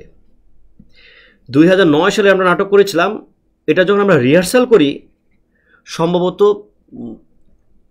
25 ফেব্রুয়ারি, তখন ওই যে বিডিআর বিদ্রোহ, ওই দিন বিডিআর বিদ্রোহ হচ্ছিল। আমার ফ্রেন্ড ছিল জান্নাত একটু দেরি করে আসছে রিহার্সালে, সে এসে বলতেছিল যে খুব ঝামেলা হচ্ছে ঢাকায় খুব ঝামেলা হচ্ছে, টিভিতে দেখাচ্ছে, বলছে খুবই ঝামেলা হচ্ছে, ওখানে কী জানি হচ্ছে। ও এসে প্রথম আমাদের খবরটা দিয়েছিল, আমার এটা ব্যাপারটা এখনও মনে পড়ে। ও তখন আমরা এই বুড়ো শালিকের ঘাড়েরও নাটকের রিহার্সাল করছিলাম। এখানে বুড়ো শালিক বলতে বোঝাচ্ছে জমিদার, মানে ওই সময়ে অর্থাৎ মাইকেলের সময়ে কিছু হিন্দু জমিদার ছিল যারা অনেক জাতপাতের কথা বলতো, কিন্তু আবার চরিত্র হিসেবে খুব খারাপ ছিল আর কি। মানে হিন্দু তারা হচ্ছে নিম্নবর্ণের হিন্দুদের দেখতে পাচ্ছে না, মুসলিমদের দেখতে পাচ্ছে না, কিন্তু আবার কোনো একটা মুসলিম নারীর সাথে মিলিত হওয়া বা কোনো মুসলিম নারীর সাথে তার আমার সঙ্গমে যাওয়া, এটাকে তা সে আবার পজিটিভ, মানে এতে আবার তার জাত যাচ্ছে না আর কি। তাহলে এই যে হিন্দু জমিদারদের যে ভণ্ডামি, তাদের যে লাম্পট্য, এই বিষয়টা নিয়ে বুড়ো শালিকের ঘাড়েরও নাটকটা করা হয়েছে। এটার যে মেন চরিত্র তার নাম হচ্ছে ভক্তপ্রসাদ। তো ওই যে চরিত্রটা হচ্ছে ভণ্ড জমিদার, তার নাম হচ্ছে ভক্তপ্রসাদ। তো আমি ভক্তপ্রসাদ চরিত্রে অভিনয় করেছিলাম। এটা লাস্ট মুহূর্তে দেখা যাচ্ছে যে হানিফ নামের চরিত্র আসছে মুসলমান, তো সেই হানিফের বউ হচ্ছে ফতি, মানে ফাতেমা। তো ওই হানিফের বউ অর্থাৎ ভক্তপ্রসাদ তো হচ্ছে হিন্দু, সে মুসলিম, হানিফের বউ ফতি। এই ফতিকে দেখে সে অনেক কৌশলে ফতিকে পেতে চায় আর কি। তখন ওই হানিফ শেষ পর্যন্ত এই ভক্তপ্রসাদকে প্রচুর মাইট দেয় আর কি, হানিফ সহ অনেকেই। তো এই নাটকটা যখন আমরা করি তখন আমার বন্ধুরা, শরীফ বিশেষ করে, শরীফ ছিল হানিফ, তো শরীফ কিন্তু আমাকে মারতো, মানে এই সুযোগে আমাকে মারতো আর কি। আমি ব্যাপক ব্যথাও পেতাম, অনেক সময় রাগারাগিও করতাম। আর একে কি বলে সভ্যতা, এটা হচ্ছে ওই যে ইয়ং বেঙ্গলরা এটা আট হবে। তো মাইকেল মধুসূদন দত্তর সময়, ওই সময় ইয়ং বেঙ্গলরা আমরা জানি যে ডিরেজিও তার নেতৃত্বে কিছু ছিল, হিন্দু যুবক ছিল যারা হচ্ছে হিন্দু ধর্মের জাতপাতের ব্যাপারটা তারা করতেন না, কি বলে মানতেন না, তারা ইংরেজি শিক্ষায় শিক্ষিত হয়েছিলেন এবং ওই যে গরুর মাংস, শুকরের মাংস খাওয়া, মদ্যপান করা, এইগুলোকে তারা দোষের মনে করতেন না এবং তারা অনেকটা উশৃঙ্খল জীবনযাপন করতেন। তো এই যে মদ্যপান করা কিংবা উশৃঙ্খলপনা করা বা এইগুলি করা, মানে সভ্যতা কি একেই কি বলে সভ্যতা? মানে এটাই কি সভ্যতা? মানে আমরা নতুন সভ্যতা নিয়ে আসছি কিংবা আমরা খুব আধুনিক হয়ে গেছি, এই জন্য আমাদেরকে একদম ধর্মকর্ম বা ধর্মটাকে ছেড়ে গিয়ে এটা প্রকাশ্যে গিয়ে এটার বিরুদ্ধে যেতে হবে, মদ্যপান করতে হবে, কাউকে মানা যাবে না, কিছু করা যাবে না, এইগুলো তো আসলে সভ্যতা না। এই জন্য তিনি লিখেছিলেন একে কি বলে সভ্যতা, এটা একটা চিহ্ন আছে, বিষয় কি বলে প্রশ্নবোধক চিহ্ন আছে, একে কি বলে সভ্যতা। তো এটাও আমরা অভিনয় করেছিলাম একে কি বলে সভ্যতা। তো এই বুড়ো শালিকের গাড়েরও এটা নিয়ে এখানে যে মোটামুটি যে কথাগুলো বলেছিলাম এগুলো এখানে দেওয়া আছে। আসল সত্য কি সভ্যতা বলেছি যে কলকাতার 90 ইংরেজি শিক্ষিত, ইংরেজি শিক্ষায় 90 যেসব শিক্ষিত ছিল তাদের উশৃঙ্খলতার ব্যাপারটা আছে, বিশেষ করে ইয়ং বেঙ্গলদের কথা বলা আছে।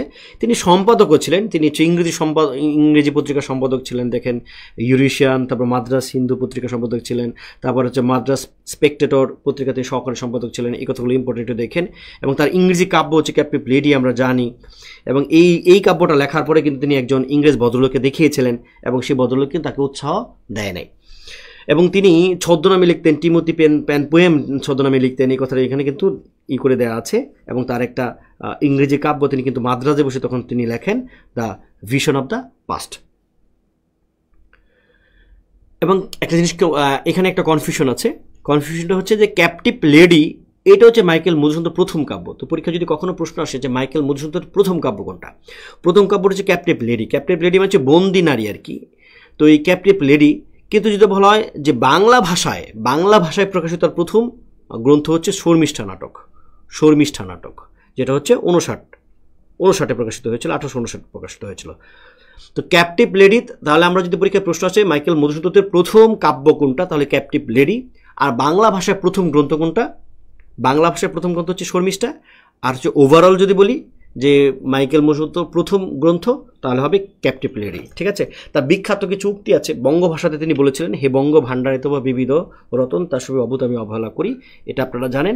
জন্মিলে মরিতে হবে, অমর কে কোথা হবে, এটা জন্মভূমির প্রতি তার একটা কবিতা আছে, খণ্ড কবিতা, মানে গীতি কবিতা। ওই গীতি কবিতায় তিনি বলেছেন সতত হে নদ তুমি পরম মনে, এটা তার কপোতাক্ষ নদ কবিতার একটা বিখ্যাত লাইন। তারপর হচ্ছে ওই রসাল ও স্বর্ণলতিকা নামে, আমরা এটা ক্লাস 7-এ যখন আমরা পড়ি তখন এই কবিতাটা আমরা পড়েছিলাম। সেখানে তিনি এই লাইনগুলো বলেছেন যে উর্বশীর যদি তুমি কুল মনে ধনে, করিও না ঘৃণা তব নিচ শিরজনে, মানে এই নিচ শিরজনে যে ঘৃণা করা যাবে না, এটা তিনি যে রসাল এবং স্বর্ণলতিকা এই দুইটার রূপকে কিন্তু বুঝিয়েছিলেন। তারপরে হচ্ছে আমাদের লিখিত পরীক্ষায় কি প্রশ্ন আসতে পারে। লিখিত পরীক্ষা এখান থেকে যে প্রশ্ন সবচেয়ে বেশি আসে সেটা হচ্ছে মেঘনাদ বধ কাব্যের আধুনিকতা। মেঘনাদ বধ কাব্যের আধুনিকতার কি জিনিস, সেটা হচ্ছে প্রথমে আমরা এমন একটা লাইন দিব যে জন্মভূমি রক্ষা হয়তো কে ডরে মরিতে, যে ডরে ভীরুষি মুরো শতদিক তারে। এখান থেকে আমি লিখে দিয়েছি, আপনারা জাস্ট দেখুন মুখস্থ করবেন। তারপরে এখানে আধুনিকতার যে বৈশিষ্ট্যগুলো আছে সেই বৈশিষ্ট্যের কথাগুলো বলবেন। এবং এই সবগুলো বৈশিষ্ট্য হচ্ছে এই মানদণ্ডে মেঘনাদ বধ কাব্য, এই সবগুলো মেঘনাদ বধ কাব্যের মধ্যে দেখা যায়। বিশেষ করে কোন চরিত্রের মধ্যে? রাবণ চরিত্রের মধ্যে। কোন চরিত্র? রাবণ চরিত্রের মধ্যেই সকল বৈশিষ্ট্য দেখা যায়। রাবণ, তারপর হচ্ছে মেঘনাদ, মেলে হচ্ছে 3টা, রাবণ, মেঘনাদ আর হচ্ছে প্রমীলা। রাবণ, মেঘনাদ হচ্ছে প্রমীলা, এই চরিত্রের মধ্যে দেখা যাচ্ছে যে নারীর প্রতি শ্রদ্ধা, নারী মুক্তি, নারী স্বাধীনতা দেখেন প্রমীলা। বিচ্ছিন্নতাবাদ, ব্যক্তির মনস্তাত্ত্বিকতা, এই মনস্তাত্ত্বিকতা ব্যাপারটা কার মধ্যে আছে? রাবণের মধ্যে আছে।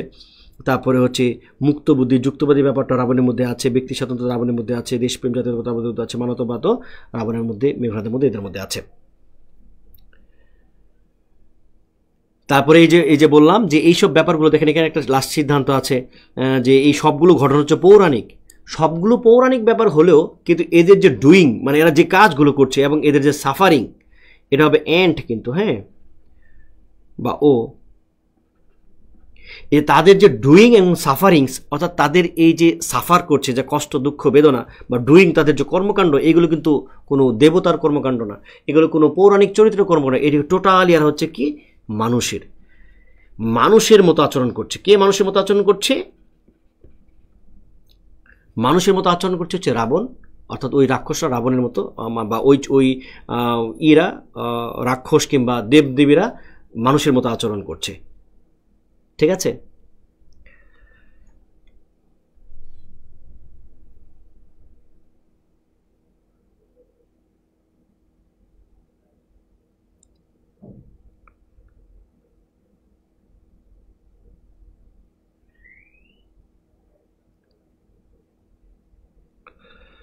মানে কোথায় বাংলা ইংরেজি না করলে, উল্লেখ না থাকলে, যে যদি এরকম বলে যে মাইকেল মধুসূদনের প্রথম প্রকাশিত গ্রন্থ কোনটি, অপশনে ক্যাপ্টিভ লেডি থাকলে অবশ্যই ক্যাপ্টিভ লেডি দেবেন। যদি পরীক্ষায় এভাবে আসে মাইকেল মধুসূদন দত্তের প্রথম প্রকাশিত গ্রন্থ কোনটা, অবশ্যই ক্যাপ্টিভ লেডি, যদি অপশনে থাকে। আর অপশন যদি না থাকে তাহলে সেখানে কি থাকবে, শর্মিষ্ঠা থাকবে। আবার যেরকম বলে দেওয়া যায় যে বাংলা ভাষায় প্রকাশিত তার প্রথম গ্রন্থ কোনটা, তাহলে উত্তর হবে, তখন অপশনে ক্যাপ্টিভ লেডি থাকলেও শর্মিষ্ঠা উত্তর হবে।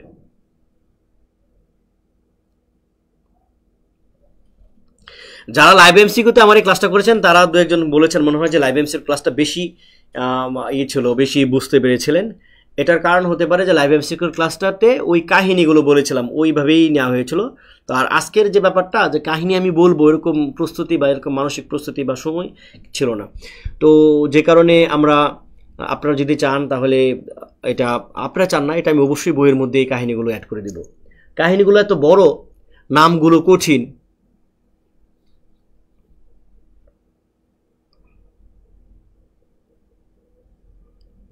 পত্রকাব্যে 11টার মধ্যে 11টা কাহিনী আছে, প্রত্যেকটার মধ্যে একটা একটা করে কাহিনী আছে। মেঘনাদ বধ এটার মধ্যে কাহিনী আছে, সবগুলোর মধ্যে কাহিনী ছাড়া একটাও নেই। তো সবগুলো কাহিনী দিলে অনেক বড় হয়ে যায়, ব্যাপক হয়ে যায়, বিশাল হয়ে যায়।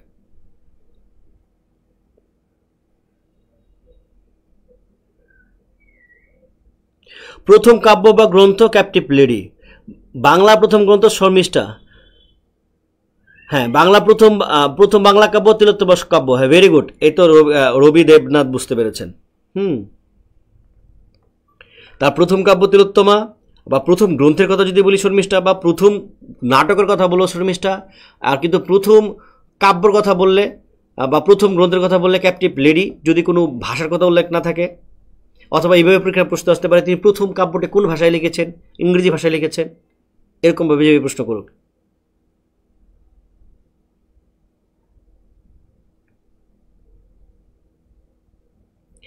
হে বঙ্গ ভাণ্ডারে তব বিবিধ রতন, এটাকে এখন বলা হয় বঙ্গ ভাণ্ডারে ভাণ্ডারে তব বিবিধ মদন।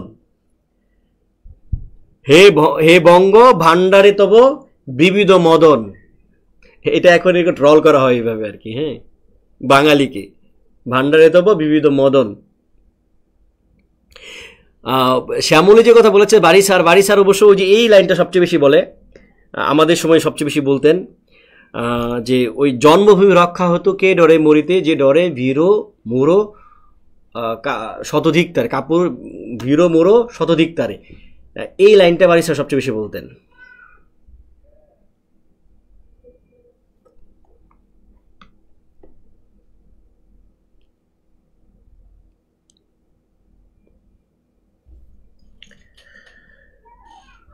আজকের ক্লাস নিয়ে আপনাদের কোনো প্রশ্ন আছে কিনা, কিংবা ক্লাসটা বুঝতে পেরেছেন কিনা, মাইকেল মধুসূদন দত্ত থেকে প্রশ্ন আসতে পারবেন কিনা সবাই?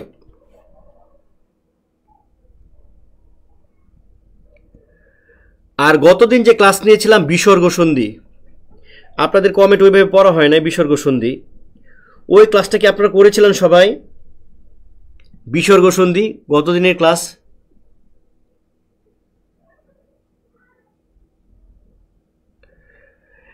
আচ্ছা, অনেকের মানে বলছেন যে আপেল অফ ডিসকর্ডের কাহিনীটা সংক্ষেপে বলুন। আপেল অফ ডিসকর্ডের কাহিনীটা আমার জানা নেই, অনেকগুলো কাহিনী আমার জানা বলতে একটা সময় পড়েছি কিন্তু এটার মনে নেই। মানে এরকম ছোট ছোট অনেক কাহিনী থাকে, বিশেষ করে রামায়ণ মহাভারত ধরেন আপনি একবার দুইবার তিনবার পড়েছেন, তারপর আপনার কাহিনী মনে থাকবে না। শত শত কাহিনী, শত শত উপকাহিনী, এত এত চরিত্র, বিশাল বড়, মানে কোনটার কাহিনী যে কোনটার মধ্যে ঢুকেছে রীতিমতো একটা সাধনার ব্যাপার এইসব ছোট ছোট কাহিনীগুলো মনে রাখা। তো যে কারণে পড়েছি সবই বা সবই ছিল। হুট করে যদি ধরেন যে এমন একটা এই চরিত্রটা নাকি আমাদের যখন ম্যাডাম পড়াতেন, আমাদের একজন ম্যাডাম ছিলেন পড়াতেন, তিনি রামায়ণের ভালোই দখল ওনার, রামায়ণ মহাভারতে। তো হুট করে একটা চরিত্র আসে, চরিত্রের কাহিনীটা জানি কি, কারণ অনেক ছোট ছোট ডাল, মনে করেন এটা একটা গাছ। এখন মহাভারতে দেখবেন এখানে একটা কাহিনী, এখানে একটা কাহিনী, এখানে অসংখ্য ছোট ছোট কাহিনী বেরিয়েছে, অসংখ্য ছোট ছোট কাহিনী। তো ওইসব ছোট ছোট কাহিনী মনে রাখা অনেক কঠিন। তো ম্যাডাম বলতেন আচ্ছা এটার কাহিনী জানি কি, মানে যাদেরকে বেশি যারা বেশি জানতো আর কি, আমরা যে কয়েকজন, এটা এটা জানি কোন চরিত্র, এটা কোন কাহিনীটা জানি কি ম্যাডাম, এটা ছিল, ও আচ্ছা এটা এরকম। তো যে কারণে হুট করে অনেক সময় কাহিনীটা ঠিকঠাক কাহিনী বা এটা মনে করা অনেক ক্ষেত্রে অসম্ভব হয়ে যায়। হ্যাঁ,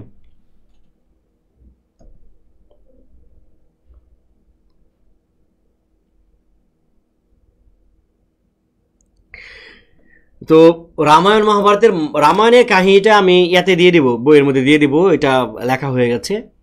তো রামায়ণের এত ব্যাপক এবং বিশাল কাহিনী, এত এত চরিত্র মহাভারতের, রামায়ণ তো দিয়েছি, মহাভারতের কথা বলছি, এত ব্যাপক এবং বিশাল, মানে অবাক করার মতো। ছোটদের রামায়ণ নামে একটা বই আছে, চাইলে ওই বইটা পড়া যেতে পারে, কিন্তু ওই বই পড়লে দেখা গেছে যে খুব বেশি মনে থাকে না, মানে মেন কথাটাই, মানে মেন ব্যাপারটাই মনে থাকে, যে পঞ্চপাণ্ডবের কথা মনে থাকে, এবং মানে দুই পক্ষের যুদ্ধ কে কি প্রধান যে ধরেন 15-20টা চরিত্র আছে, এই 15-20টা চরিত্রের কথা মনে থাকে, বাকি আরও অনেক ছোট ছোট ছোট ছোট ছোট বিভিন্ন ঘটনা রয়েছে।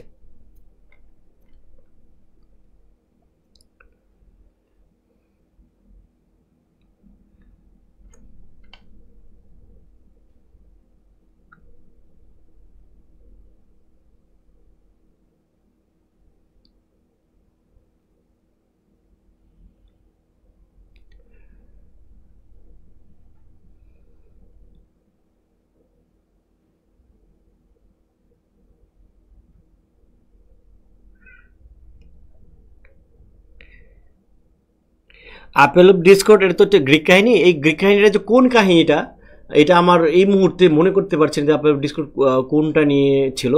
এটা মানে জেনে জানাতে হবে আর কি, কি সোহানাকে, হ্যাঁ এটাকে জেনে জানাতে হবে।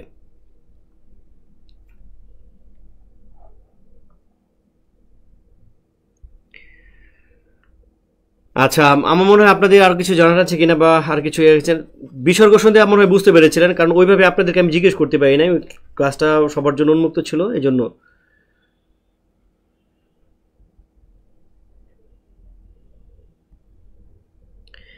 ঠিক আছে, তাহলে আমরা ক্লাস শেষ করব, ক্লাস শেষ করি। আর বইটা যেন আমি আনতে পারি, বইয়ের মধ্যে যত সম্ভব যতটা বেশি কাহিনী দেওয়া যায় চেষ্টা করবো কাহিনী দিতে। মেন মেন যে উপন্যাস আছে, গল্প আছে, বা যেগুলো আছে এগুলো কাহিনী দেওয়া যায় কতটুকু চেষ্টা করব। হ্যাঁ, তো আজকের মতো ক্লাস শেষ করব। আর লাইভ এমসিকিউ ক্লাস করে আজকের ক্লাস যিনি করেছিলেন তিনি কি এখন আছেন?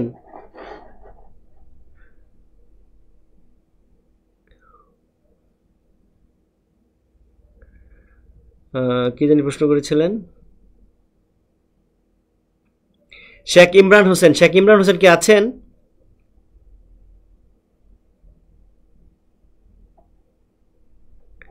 শেখ ইমরান আছেন আপনি?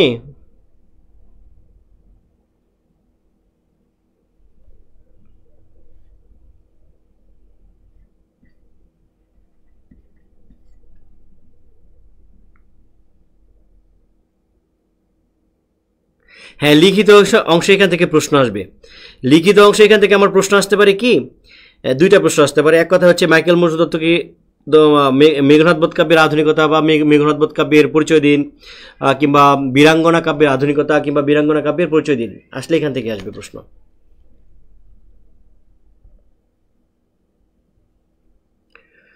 আচ্ছা ঠিক আছে, ভালো থাকবেন, সুস্থ থাকবেন। আজকের মতো ক্লাস এখানে শেষ করছি। সবাইকে সবাইকে অসংখ্য ধন্যবাদ এবং শুভকামনা জানিয়ে শেষ করছি। হ্যাঁ, ভালো থাকবেন।